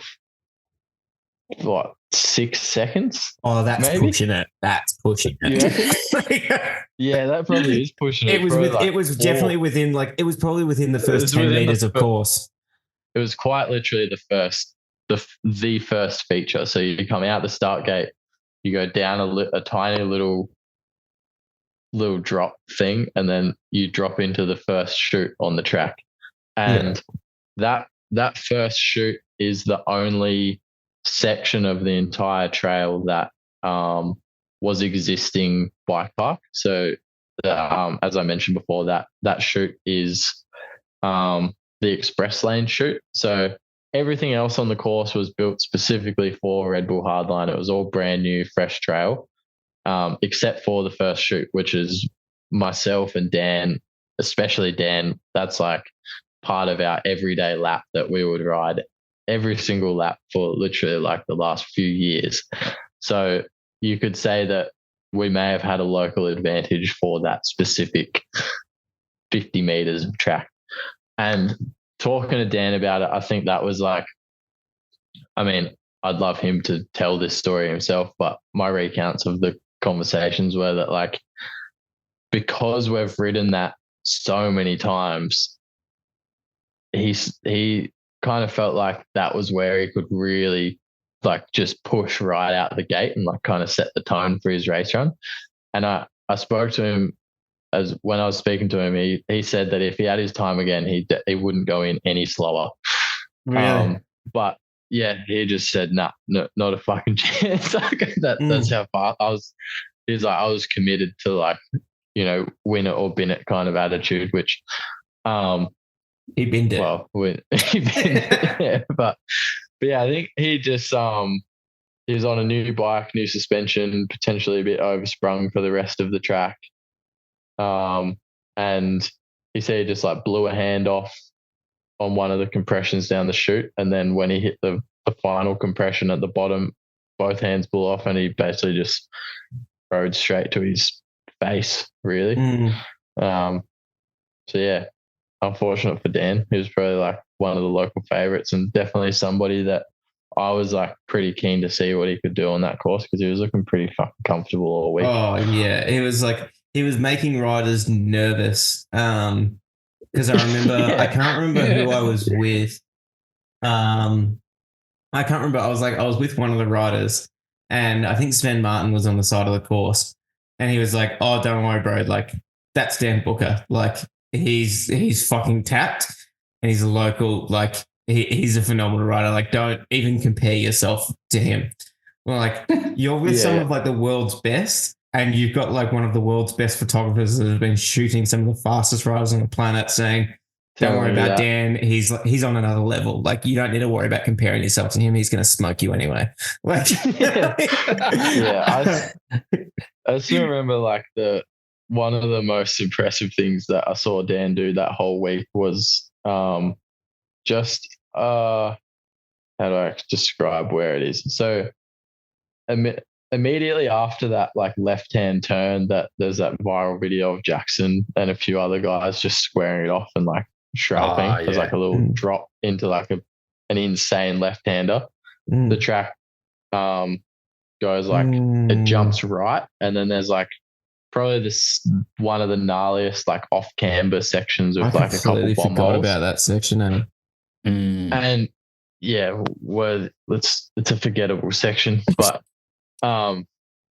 where I think it was when it was the first day of practice when we were still all in a group and sessioning every single bit. And I'd like ridden down that bit and was just at the bottom, and Dan comes through. Like I'd watch Jackson come through. I'd watch Laurie come through. I'd watch like a few other fast boys come through, and they're kind of like getting a feel for it. And then Dan comes through just on like an absolute heater. But to him, he was just cruising. Just like made the hardest section look like it was nothing. I don't know, that's just like burnt into my brain. And let's should we keep moving? But let's just take a brief moment to appreciate his Maven video that he did the other day of him like caveman dropping into that. Shoot. What the fuck? Yeah. I bumped into him. Like I went round to his house.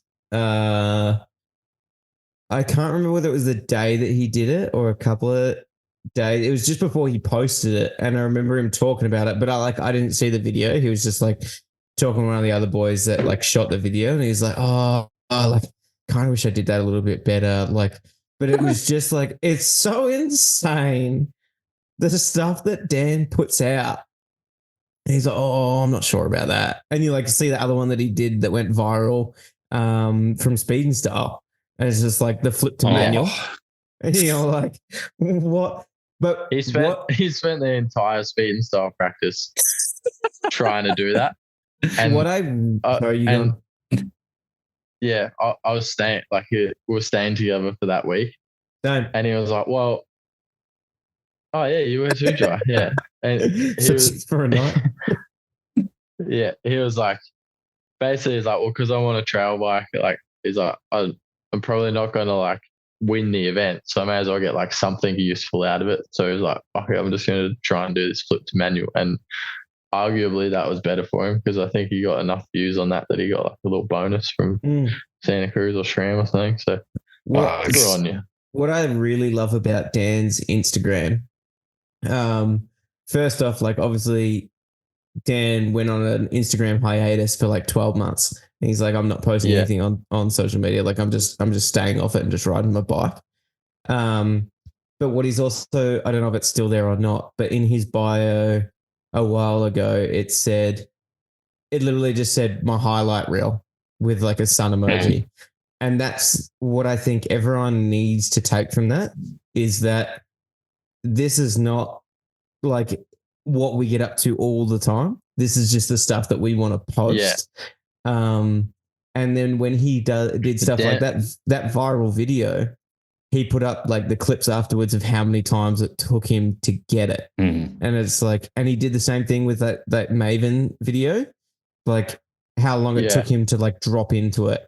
And you're like, I appreciate that so much because it doesn't make it look like he's just so talented that he can do this first go every time. Like, oh my God, like how am I not that good of a rider? And then you see it took like 100 goes to get that manual. You're like, yeah, that puts things into real perspective of how difficult the thing is that he made look so easy. Yeah. The other thing too that seems a bit unfair at this point about Dan's Instagram is that he's just completely hacked the algorithm. Like anybody else to have something like blow up and go viral, no matter how good the content is, would have to post somewhat consistently. And Dan's just like every now and then just post something just at a random time, boom, guaranteed to blow up. Yeah, but I actually say another person that's the same as that, and this comes down to like their skill level on the bike. Matt Begg. I went onto Matt Begg's Instagram today. And like, I can't remember when it was that his last post was, but like third post was from like the third most recent post was from February. And I'm like, how are you only posting once every month or two? And like, you're blowing up on socials. And it's like, he only posts the best stuff. And it's like the rest of it, just fuck it. Like, it's crazy. I've been posting every day because I've seen that I've started to get a bit of traction. And then I'm like, all right, I need to keep this traction going. Otherwise I'm going to fall off and no one's going to know who I am. And then winter's about to hit here and I'm just going to put the account in hibernation for a couple of months. Yeah, it's probably a good idea. I'm pretty tempted to do the same, to be honest. Yeah, I'll just say that I'm taking a mental health break. Yeah.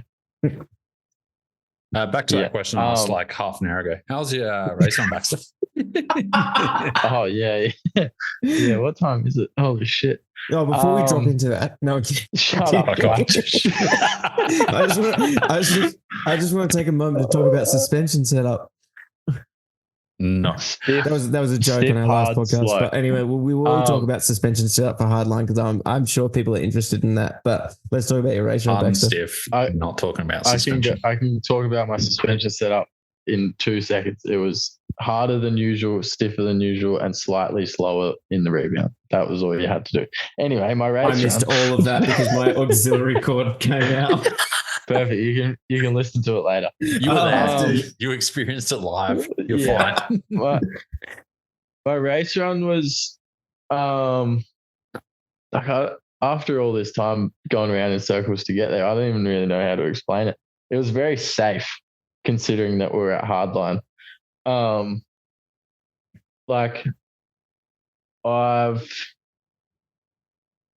didn't have a very good seeding run because I struggled in the conditions, which didn't particularly give me any kind of like measure of where I felt like I sat. So I just had to go and just do some bike riding at my own pace, I suppose. And I put down a run that I was happy enough with. I didn't particularly make any major mistakes. I didn't particularly feel like I went slow, but I also didn't particularly push very hard, and I didn't exactly go that fast.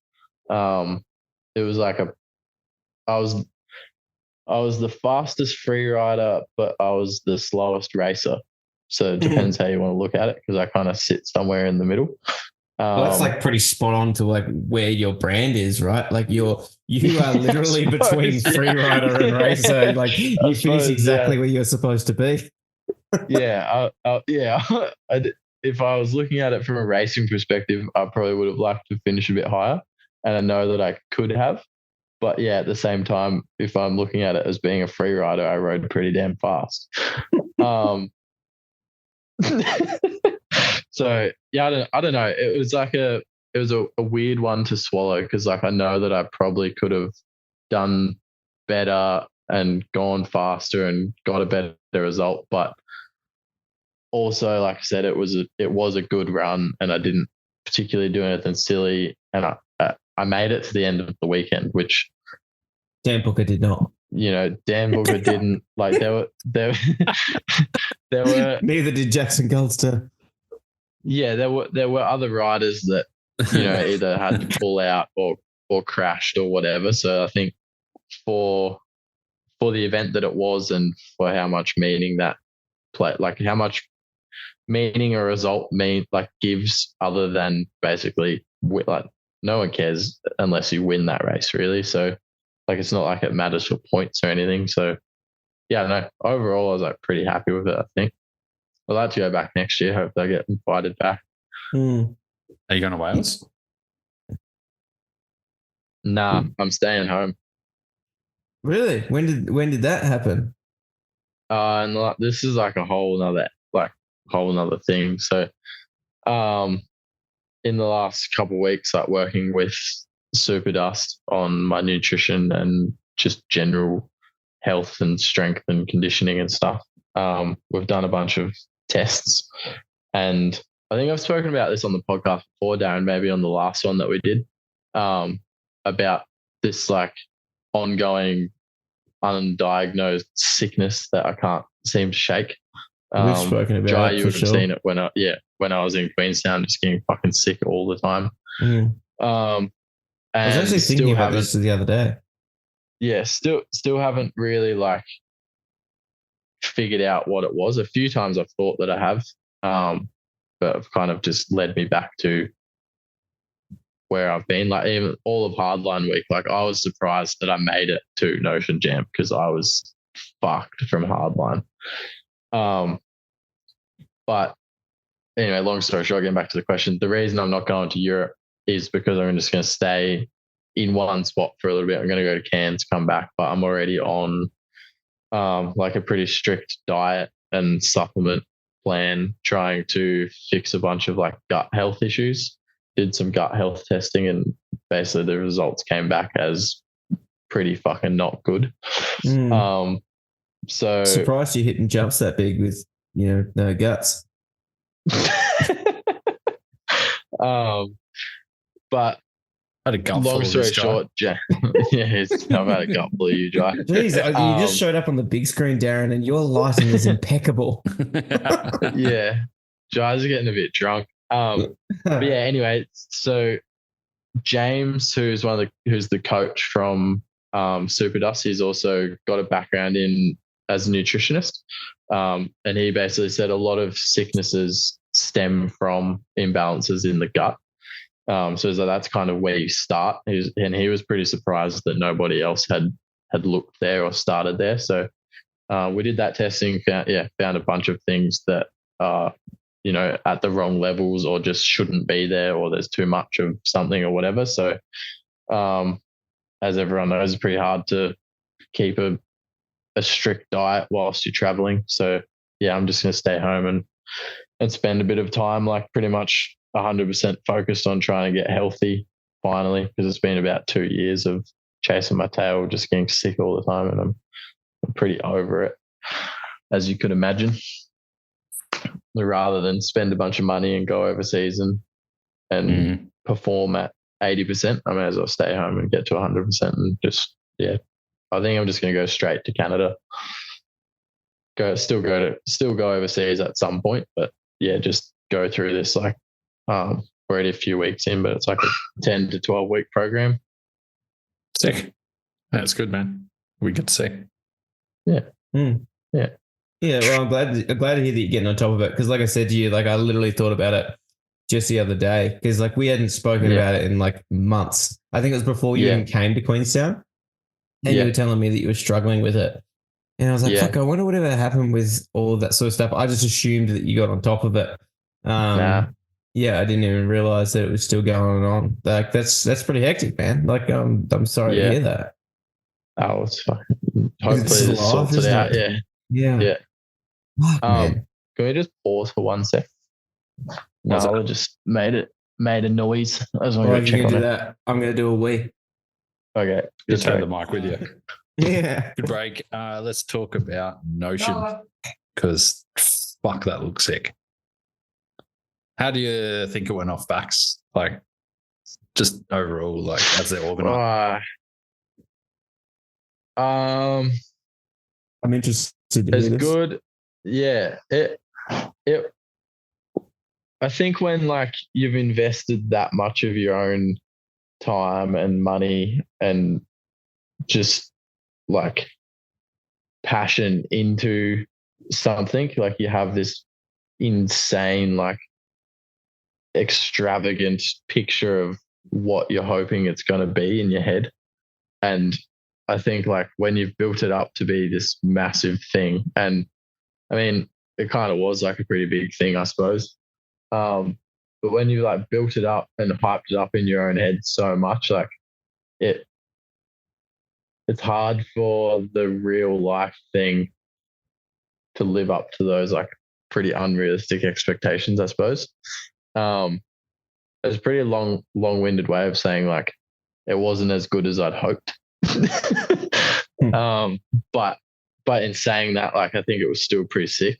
I, as like an organizer, there was just a lot of things that I didn't account for because I didn't know that I needed to account for them. And a lot of, like, stress of, like, organizing people or things, or just doing shit that I didn't know needed to be done until it needed to be done, kind of thing. So that took away a lot of me being able to actually enjoy the event.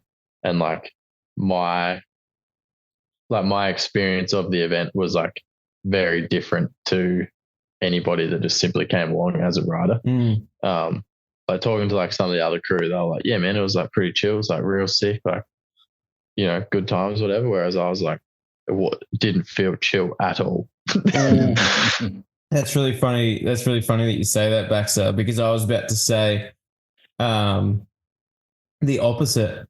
Like, coming from Hardline, I didn't even race at Hardline. Like, I just rocked up and rode my bike. But coming to Notion was a completely different vibe to everything else. You rocked up there, and if you felt like riding your bike, you ride your bike. If you didn't feel like riding your bike, you didn't ride your bike. Like, end of story. And I think that part of it is probably what played the stress on you a little bit as well, because some people that you wanted to have there riding their bike didn't want to ride their bike as well. And that's, like, I don't know if that, like, played a part for you at all, but, like, you know, when you're going into an event like this and you've put so much into it and you want the best possible result, but we're all there and we're just like, fuck, this is pretty cool. Like, we can just ride our bike whenever we feel like it and just have fun. And there's no pressure, or there's no one, like, in the group chat like, hey, 10 o'clock, you guys have to be on the shuttle bus. Like, we're going at this time. be at the top. Photographers are going to be here. Filmers are going to be there. Have you guys got your wristbands? Have you got this? Have you got that? Are you ready to go? There was none of that. It was just like, other than the fact that we were like trying to dodge like wind windows, it was just so much more chill. And if anyone just decided to like stop riding for a little bit and just go sit down and watch, like that wasn't fucking weird. Like it was just it was a jam for sure. I think from Stu's perspective, that was probably more stressful for him having like people not riding. I didn't really care. Like I didn't really care who we had turn up either. I was like, like there was a lot of, and I get it from Stu's end of like wanting to have the best of the best there to hopefully get the biggest reach possible, et cetera, like with all the content. But for me, I mainly wanted to run that event, to ride with some like big international crew that, you know, I wanted to ride with. Like it was sick that Chaos came, sick that Dennis and all those boys came and Jim and whatnot. But like I was frothing to ride with like you and ride with Leroy and Jaden and like just my mates that like wouldn't otherwise get that opportunity. Like all the big names, they get the opportunities to go ride Fest Series or go ride, you know, the Cam Zink Invitational or whatever it might be. Like that's what they get the opportunity to do. But these like the Notion jumps right from the get-go were built by me because being a free rider in Australia, there are very little opportunities elsewhere. We don't really get invited to like go ride big jumps in other countries. We don't have any of our own big jumps to ride, which is probably part of the reason that people don't know that we can do that sort of shit. So I was like, what if I can't get invited to go ride Fest Series and we don't have anything that like that big to ride here, I may as well just build it. And like that was where the whole idea of that video project came from. To put it into perspective for the people, like for the listeners, like because obviously Darren and I both know all about Notion and where it came from and everything. But to everyone that's listening, like so Baxter did a video project a couple of years ago on one of our mates' private property. Like is it south of Hobart? West. Okay. West. Northwest. It's definitely not north, is it? No, because you come in from the south side. If we're saying northwest, south, nah, because you go. What are we naming Kanye's kids? It's probably west. I don't know. It's west. I would say west, southwest. Anyway, you look it up, Baxter. So you keep telling the story. Yeah. So basically, Baxter did a video project. And like if anyone that hasn't seen it, like it's really cool. Southwest. There you go. It's really cool. And it's something that Australia hasn't seen before. It's big, fast, steep jumps. And it was originally, for that video, but Baxter had it in the back of his mind that he definitely wanted to be able to have a jam here in the future and invite people to come and ride these jumps so that they're not just a one and done kind of thing. And then knowing that Hardline and everything was coming up seemed definitely like the best time to do it is to run it straight after Hardline while we've got so many people over there and have this jam on his jumps. And like all of us are so grateful for you doing that. Because like, as I said to you on the phone and like earlier in the podcast as well, I probably wouldn't have even come over to Hardline. I wouldn't have had the opportunity to ride Hardline if you didn't do that jam because I wouldn't have come. Because it's like, but knowing that there was that going on, there was Tom's jam and all that sort of stuff. I'm like, well, I've got an excuse to come back to Australia because for me, I moved to Queenstown because we've got big jumps over here and that's all I do every day. It's just what I want to do. So for me, it was a really crazy experience to see so many of us people over here in Queenstown going to Australia to go and ride jumps. Like that that was the mind-blowing thing for me, that you're getting us to leave Dream Track and come and ride your shit. Yeah. Like it was fucking cool. And like people like Billy, he came over and missed Hardline because he mixed up his dates. And so one of our buddies, Billy Spurway, he's an English guy. He had flights to come over with his missus and, check out Hardline or whatever. But the main thing he was coming over for was Baxter's Jam. But he was like, well, I'll just book my flights to come over for the competition day of Hardline so I can watch that. And then I'll go to Baxter's Jam afterwards. And they were like driving up on like the Saturday afternoon. They like flew in the Saturday morning. They assumed race day would be on Sunday, which is a fair assumption. Yeah. And they were just like, took their time coming from the airport. Like, I don't know. I think they just did like a little bit of sightseeing or something, like just dawdled. And then as they were getting like closer and closer to Medina, which for those that haven't been out there is the middle of nowhere, they saw so much traffic coming away from Medina. And they're like, where are all these people going? Like, what's happened? Have we missed it? And then it was at that point when they saw all this traffic that they looked up like the schedule and they saw they completely missed all of the race rounds. And they like literally rocked up for the after party of Hardline. And I forgot that they were even coming. And like just like bumped into him and Ella. And I was like, oh my God, like, hi guys. What are you doing here? And they're like, we're here for Notion. We tried to come for Hardline, but we missed it. Yeah. Like there were so many of us that came over. Like David Peresnani, that was also a Hardline, wouldn't have come over if it wasn't for your jam. So it's literally, it is an international event. Like whether you're just bringing people in that like are already here because of Hardline, there's a huge stack of us. Well, like Jaden, Leroy, all of those guys, like they didn't come over for Hardline at all. They literally came down for Notion. So I think there's definitely like,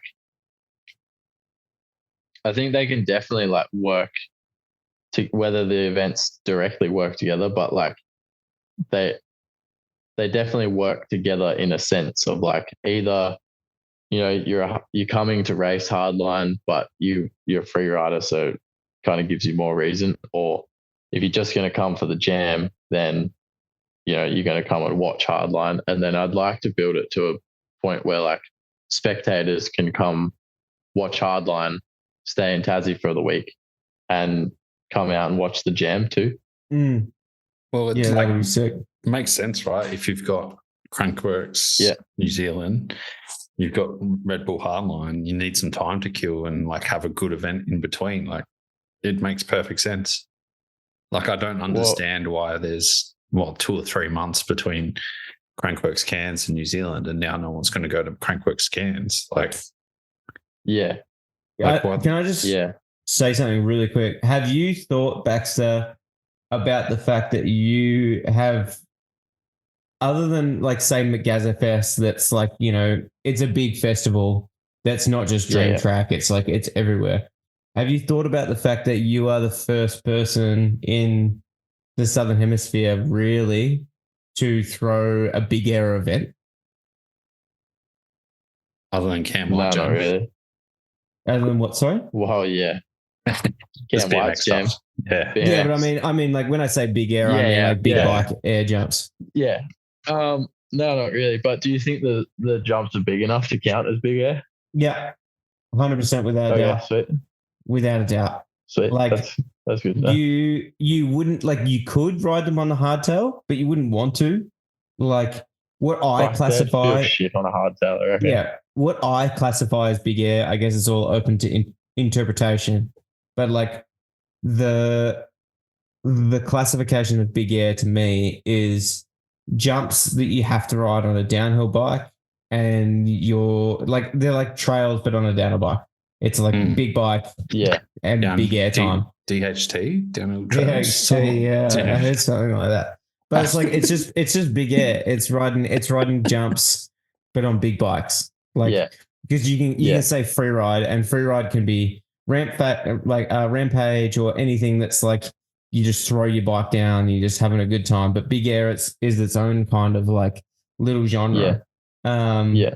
And we haven't had one of those jams in the Southern Hemisphere before ever. And that was like that. Yeah, Like I spoke to you on the phone about this as well, where I was like, I was and ahhing what the fuck I was doing, but I had to like check myself and just be like, I really want to be riding big air events. My fucking best mate is holding one 3 hours flight from here. Why the fuck would I not go? Like, I appreciate that you came. Yeah, you're the first one to do it, and I'm so stoked about it.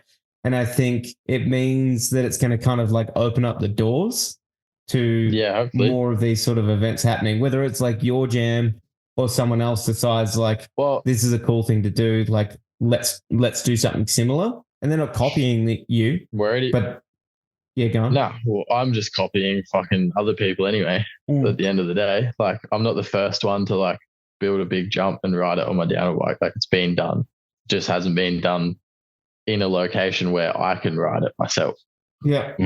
Like that's the only difference. Like, we're not reinventing the wheel. We're just trying to let people in Australia use the wheel. Yeah. I suppose. And it's like such a big thing. So we've got the Reddington bros down here, Trav, Shay, and Kai. Fucking nut jobs. Like the wildest humans, nicest humans you'll ever meet, but wildest. And there's they're pretty loose. In the best way possible. But like, there is absolutely no doubt in my mind that they could all jump those things, and Kai could flip the step up. Like, they could all flip that step up. Yeah. Like, without doubt in my mind. But they don't have anywhere in Australia to do that. Like, they went to ACT Jam and had a good time there, but like, that's it. Darren's fishing for an invite. Yeah. Motion. Well, I already said just hit me up. I've already got an invite to Motion, mate. Yeah. What was I going to say? The thing that I found the wildest when I went to Queenstown last year and rode Dream Track, like when I built Notion originally, I'd never been, like, they were the biggest jumps I'd ever ridden by far or built. And I'd never ridden Dream Track before that. And then, like, obviously in the Southern Hemisphere, people, I suppose, they if you think of Dream Track, you kind of think of like, that's like some of the biggest jumps that we have down here. And I guess I was just trying to build the biggest stuff that I could based off of what I'd seen on the internet, not with my own eyes. So to build that stuff as big as it is, and then have, guys like Jai and whatnot come and ride it all these years later, and kind of like, and even myself to go to Queenstown and kind of validate like that it's not just big because you haven't seen anything else big in a while. Like, it is actually of a worthy size, so to speak. I don't know really what I'm trying to say, but like, it was pretty sick to have everyone come over and be like, oh fuck yeah, right, these aren't like, they're not little. We're not fucking around here. Yeah. Especially like coming off like the jam at Medina, like with what Tom built. And this comes back to like what I was saying earlier about like Tom's jumps being the bridge between Mini Dream and Dream Track. Yeah. We had just been like sessioning at Tom's jumps, and like they were so fun, like super playful jumps. And then we come out to yours and things went up a notch, and we're like, okay, fuck, like we're going a bit bigger here. Like it's fucking cool. Like, they were really sick jumps. They were definitely a lot bigger than what not what I was expecting, because I'd seen your video that you did, and I know you hit me up a few times, like asking, like comparing to Dream or whatever. And like, it was a completely different thing. Like, you don't compare it to Dream. The gaps were bigger. Nah. Like, I think mine are a bit longer, but they may be not as steep. Yeah. But it means that like it's in the same ballpark. Like, you essentially just built your own version of Dream Track, and everyone wants to like compare to Dream Track, and you're like, you want to build something similar to that because it's something that works. And again, something else we touched on earlier in the podcast with like Hardline being something that's been going for 10 years and it's been developed year after year after year after year. And you came out with your video project where you're like, this is the first time I've ever built big jumps and I'm going to build the biggest jumps I can possibly do. And you killed it, man. Like having all of us there riding it and the smile on everyone's face, like especially Jaden. I think to give an award for like the most smiley person, it had to be Jaden. Like he had so much fun, man. And he wasn't even on his own bike. He was on a rental. Yeah. Like, I think that made it like better for him though, because he wasn't expecting that he was actually going to be able to ride, and then obviously he got to borrow a bike off someone and did get laps. So I think that meant they were a bit more special for him. Mm. But yeah, like long story short, Darren, can we just give like a quick round of applause to Baxter? I don't think clapping comes through, but it tweaks out on the. Yeah. Thanks, Joe. Well, we clapped for anyone that's listening. Yeah, we're going to make the jumps better for next year. That to be like Joe's got the clap, but anyway, we're gonna make the jumps better for next year. After like again, having everyone come ride was the first time I'd ever ridden them with anybody. Because until that point, like myself and Rowan is the bloke who owns the property, and I think we should be giving Rowan a round of applause, because without that dude, like this 100% wouldn't be possible. The amount of like resources and time and just everything that guy's like donated to the cause to have jumps in his backyard, like would absolutely wouldn't happen without Rowan's generosity. So round of applause to Rowan. But what was I saying? I lost my train of thought there. It was also pretty sick just to see how committed you guys were to media. Like no one in Australia has that much media. Like no one. Well, I think that has to go off to Stu, really. For like he tipped a lot of his own. He tipped a lot of his own cash into like getting all that crew down there, and like usually like a lot of those dudes wouldn't get off the couch for anything other than their day rate, and they all come down like pretty much unpaid, like just to be a part of it all. So like appreciate everyone that came down and was a part of it, and like kind of understands that it wasn't a money making exercise. Like it cost me and Stu and Rowan like thousands of our own dollars to put it on, but it's a starting point, and hopefully next year we can build it and make it bigger and better, and not to like make money out of it, but hopefully it makes enough money that it doesn't cost us money. But like nice. You say like the filmers won't get off their couch for the day rate, but it's not because they're greedy, but they're of that caliber. Like, well, that's it. Yeah, like their caliber, caliber of media. Thanks.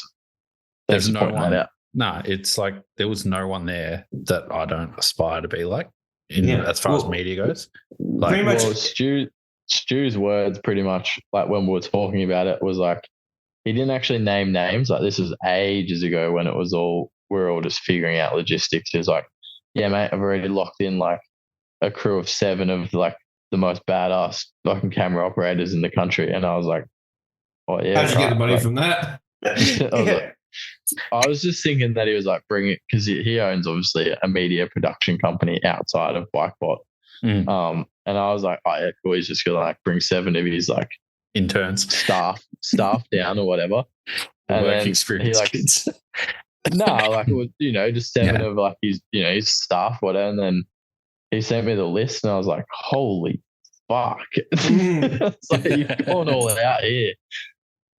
Yeah, like it was fucking cool. That I could think of, and because I spoke to him about it a little bit as well, and he said he pretty much like put his feelers out and like was was just like, look, guys, I can't really promise you any money at all, but this is what's happening. We're shooting this event. We're trying to get it off the ground. Obviously, nothing like this has ever been done in Australia before. So it's like quite scary for any blueprint. Yeah, it's quite scary for any brands to jump on board with it either. So it's just like this is something completely new. And if you guys want to come and be a part of it, you're more than welcome to join. If you don't want to come, like, all good. But like the fact that like all of those guys and girls, who include Zoe, just like jumped at it, and they were like, fuck yeah, keen as. And like, cause Zoe messaged me and like, so Zoe's, we'll get into the other stuff with Zoe later. We're still get into that. Yeah. Anyway.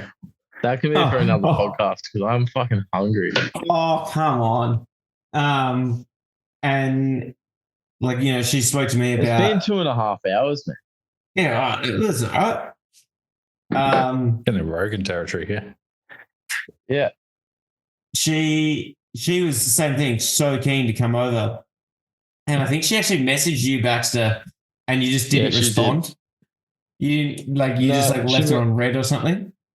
No, she messaged me, and no, I didn't leave her on. Well, I did leave her on red, yeah. But the reason, I didn't know the reason for that. So well.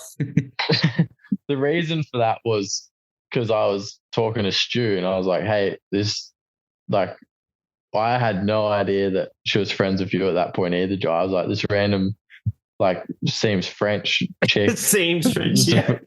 Very French. Well, I know that now that I've met her. Last name. Exactly. But I was like, this random, like, photographer chick messaged me, like, seeing if she can come. I'm pretty sure she was asking, like, if there was any money in it or something. Yeah. And I just said to Stu, I was like, what do I tell her?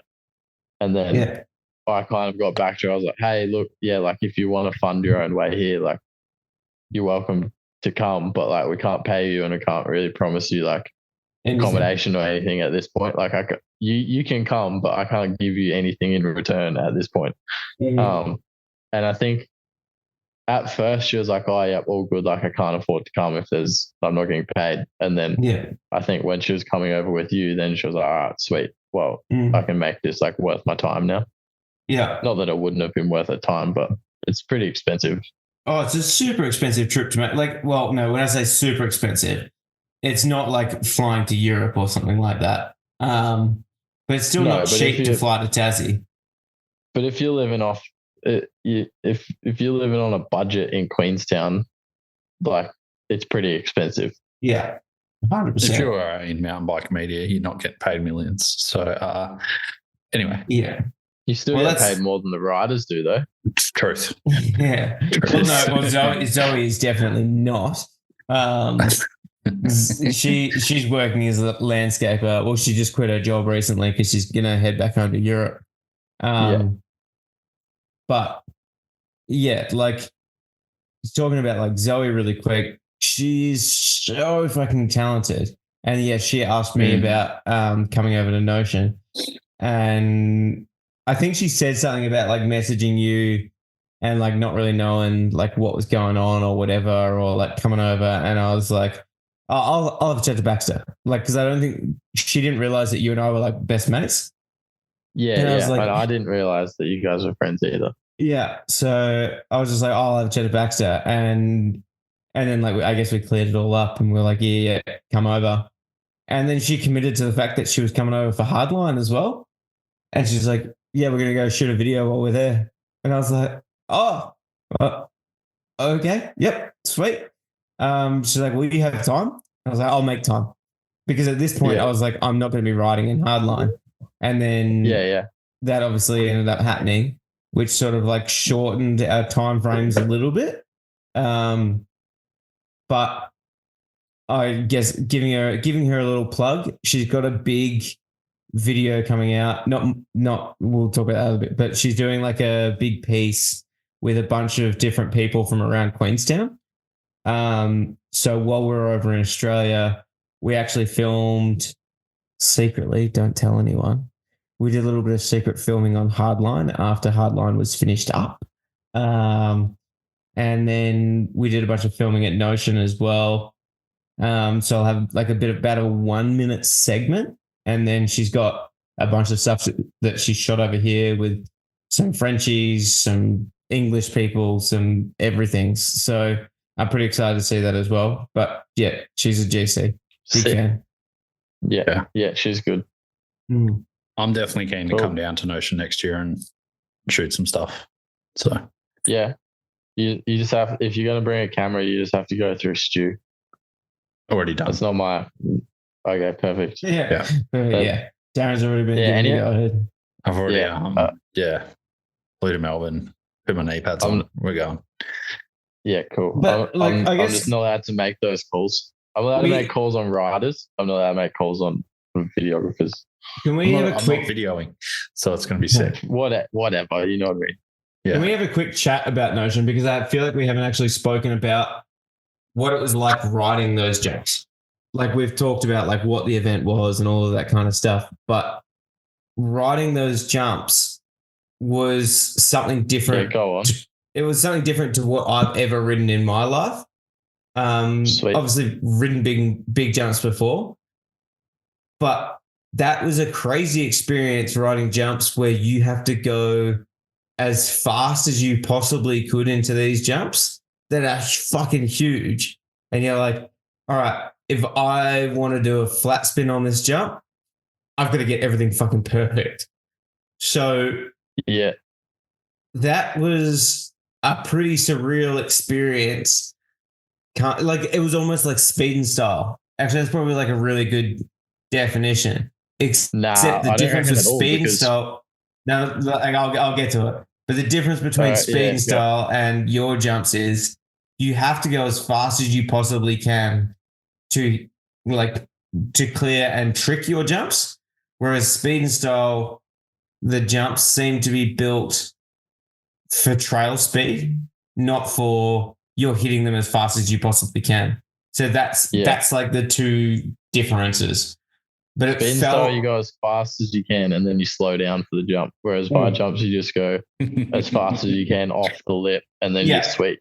But that's what I mean. But go as fast as you can, but don't slow down. So that's like the difference. So like, because any other time that I've like ridden a jump where you want to go and do tricks and everything like that, you might go fast, but not as fast as you possibly can. Like if you're going to hit a jump just regularly, you just like, you ride it at regular speed. You want to do a trick, you need to go just a little bit faster because as you pull off the lip to trick, you will generally slow down a little bit in the air and come up a little bit shorter. So if you want to do a spin, you've got to go slightly faster than if you wanted to just jump the jump. But speed and style, you're racing. So you have to go as fast as you possibly can. But then you've got to jump. And a lot of the time in speed and style, the jumps are too small for when you're going that speed. But when you got to your jam, go as fast as you possibly can and don't let off the fucking brakes. Like fucking go for it. And like, and that was a cool experience. Like I know that like we've talked about like you're going to make some tweaks and all that sort of stuff, but that was like a different thing. Like I'm pretty stoked with how that all went of like hunting for speed for tricks. See this is like the whole other thing where we can like, you could go down a rabbit hole of bike setup though, but like for me, like with how my bike is set up to ride those jumps, I'm not going as fast as I can. Yeah, but I want to make a comment on that real quick. Before you go on to your next statement, you and bloody Jackson Goldstone had a conversation at Magazafest and he asked you how you're going so high on that jump when you're not going very fast into it. Because he was going as fast as he possibly could to get that boost. And you were just like, oh, I just go normal speed and pull up. And like the rest of us are all hunting so hard. Yeah. But also like Chaos wasn't going as fast. I spoke to Chaos during the jam, like Notion jam. And he was like, I don't get why everyone's struggling. Like, because a couple of people were struggling to get some of the jumps. And he was like, I don't get why they're struggling. I was like, me neither. But I think we had very similar bike setups. If maybe we're even riding the same bike, I don't know. Could be a possibility. Yeah. Canyon Torque's good for jumps. What bike is that? Sorry, say it again. It's a Canyon Torque. Oh, okay. I might look into that. So yeah, it's the Canyon like free ride ball. So bike, Canyon Torque. Yeah. Okay. And is that alloy version that you're running? Yeah, I'm on the alloy version. Okay. Yeah. Cool. I'll make a note of that really quick. Cool. Yeah. Moving on. But yeah, it's funny you brought up that. Shut up. It's funny you brought up Magazafest though, because I think just before that conversation you spoke about, like obviously I can't do the best whips, and at Magazafest last year I hadn't flipped Dream yet. So aside from doing a tire grab, I didn't have much in my trick bag at that point, except for pulling back. And I knew that I could go I could go higher than most people. And Jackson was pulling back pretty hard as well and going quite high. And I remember being like, oh, let's do a train. And he followed me, and I'm pretty sure didn't pull back and still cased the jump because of how slow I was going. But I just thought that was just how far. I was like, I don't know, why would you need to go faster? You just pump the landing a bit harder and pull. It's all good. But yeah, he said he was doing 3 cranks at the top into the rollers and then going as fast as he could. And I was just doing a standard 1 crank. That's so gnarly, man. Yeah, I don't know. I because I've started working on my pull up. When I flip Dream though. You get the same speed. When I flip Dream, I just get the same speed as if I normally jump it. Yeah, and you boost with your flips as well. Yeah. Which is pretty sick. You probably go almost as high when you flip as to what you do when you pull back on the lip. You do high flips.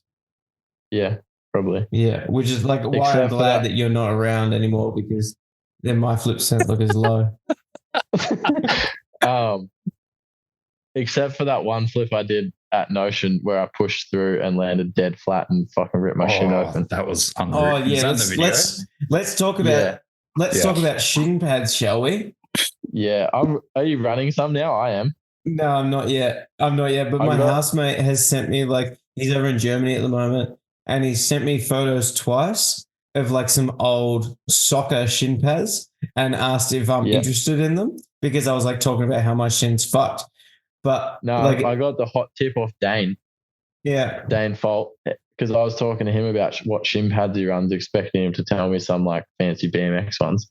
And he just gets the $35 hockey shin pads from Rebel Sport. Yeah, right. And you're just running them. The soccer ones only cover a tiny bit of your shin, whereas the hockey ones, they're basically just a piece of plastic that just wraps around your entire calf. Interesting. Yeah. I remember we used to run volleyball pads when because all we used to get was hard cap BMX ones. It was downhill day knees bullshit. We used to run volleyball ones because they were $10 and they fit under your jeans. Yeah. Yeah. But these ones are they're super thin. You don't even notice you got them on. Your knee pad's bulkier. And they're basically just a piece of plastic that's molded to the shape of your entire fucking lower leg. And they just got a bit of foam on the inside. And I whacked my shin real hard the other day learning bar spins. And my shin was bruised from the impact of the pedal, but obviously no cut or anything. Yeah, sick. Yeah. So the reason, they're $35. Sorry, go.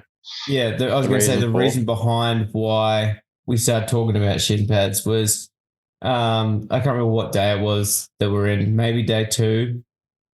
Yeah, it was day 2. The only injuries we had all weekend from Notion Jam were me and Jai needing stitches in our shins. Yeah. Baxter overshot a flip and slipped a pedal and then just smashed his shin, ripped it pretty fucking gnarly. And had to go to the hospital and get it stitched up. And oh my God, Baxter, I can't remember how much we actually talked about it, but when you left, all of a sudden organization went downhill fast. And it was like, I kind of like stepped up. I was like, well, I'm Baxter's mate. I helped invite a couple of people here. I'll call some shots because like we're all like we're all on the fence about whether we're going to keep riding or it was too windy or like what was going to happen. But Baxter was gone. And we're like, well, the media guys, like Stu, obviously wanted us to keep riding and was like, you know, the more riding, the better. He didn't say it or anything like that, but you could definitely tell, like, yeah, more media is better media. But then the other half of us were like on the fence about whether we wanted to keep riding, and it was a shit show. I think it was too windy that whole day, to be honest. Yeah, but like no one would make a call, and like some people were continuing to ride, and then so like some people were still riding. We're like, I guess we'll keep it open, but then the other half of us were like ready to go home. Anyway, doesn't matter. The following day, Baxter and I talked about the fact that Chaos was so kitted up with like ankle braces on, shin pads, knee pads, elbow pads. I don't know if he had elbow pads on. I'm making that one up. But just like very padded up. Because you're like, if you're doing tricks, there's a high chance that you're going to hit yourself somewhere. And then I was eyeing up the hip before the step up for like a 270. And I finally committed myself. I was like, oh, I'm going to do it. And I did what's 90 degrees more than a 360? 450. 540. No, 540 would be 180. No, yeah, so it's a 450. Yeah, sorry. Yeah. Yeah. I did a 450 on the hip and landed dead sideways and just smashed my shin up as well. And I remember Baxter was there and we were like literally talking about like the best place to go and get it stitched up. But yeah, after that, Baxter and I was just like, yeah, I think from now on we're going to start running shin pads. I haven't yet. I was going to ask you, Baxter. Yeah. Literally today, mine cut back open again because like where the scar is, the tissue is like quite soft and like rips open pretty easily. Does yours still rip open? Nah, mine's all good. I think I'm just going to run shin pads just from here on though. Like if I'm riding jumps, unless my feet are clipped into the pedals, I'm going to probably run shin pads. I definitely went off like no foot tricks for probably about like a month or two after that. Yeah. And it wasn't even from a no foot trick, but I was like, I don't want to run the risk of like slipping a pedal. I went off of doing no foot tricks until I got shin pads. Yeah, right. And then it was all G. And then I got shin pads and then I'm invincible now. Yeah, makes sense. Yeah, I'll go with one last question. One last quick question. Is it for me or is it for Baxter? For both of you. What are we listening to? Exactly. What bangers you got? Baxter, you go first. I've been listening to a bunch of like lo-fi hip hop instrumental beats lately. A bit different to my usual metal. And still a lot of like classic rock and roll stuff. Sick. Jai? I haven't had the chance, like I had a new job, so I haven't been listening to as much as I used to. But Theo Von, he's a comedian. Yeah. He's got a really good podcast.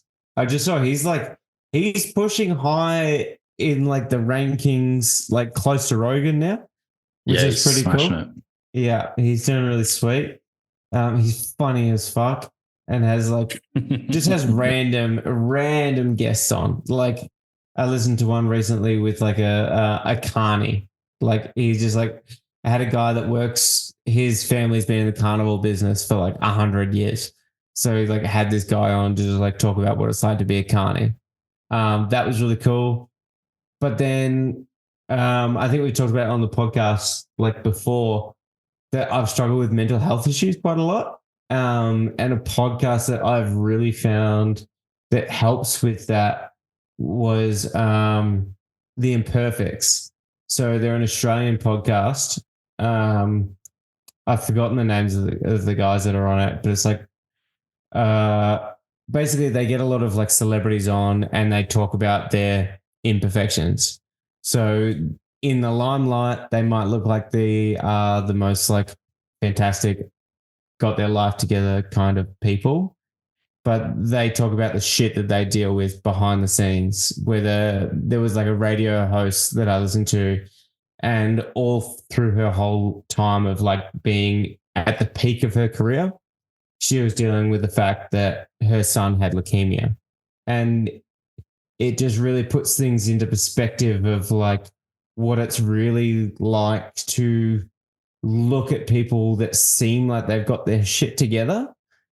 And behind that, everyone has something going on. And that's something that I related to quite a lot, because I've definitely got my own shit going on in the background that some of my close friends know about, but not everyone. But it's just tough. So like listening to those guys and finding a lot of things relatable was really good. They've also got a psychologist that comes on like once a month and like dissects a podcast and sort of talks about that quite a lot. So I found that really helpful for self-help kind of stuff. But as far as like music goes, it varies so much depending on the mood. So I won't even dive into musically what I've been listening to. It's just podcasts. But yeah, The Imperfects, I recommend them like 12 out of 3. Like they're amazing. Perfect. Sick. Perfect. Perfect. The Imperfects. Perfect. Rad. Sick. Thanks so much. This was the shortest podcast ever. Yeah, it was. Took about as long to organise as what it did to record. Yeah. So it's only been 3 years in the making. Thanks so much. Love it. Hopefully one day we'll do this in person. Notion Jam. That'd be nice. Yeah, we should do a podcast with Jam. Sick. Yeah. That'd be funny. Rad. Yeah. All right, I'm going to make some dinner. All right, I'll chat to you guys so much. Have fun. All right. See you. Bye. Bye. Bye.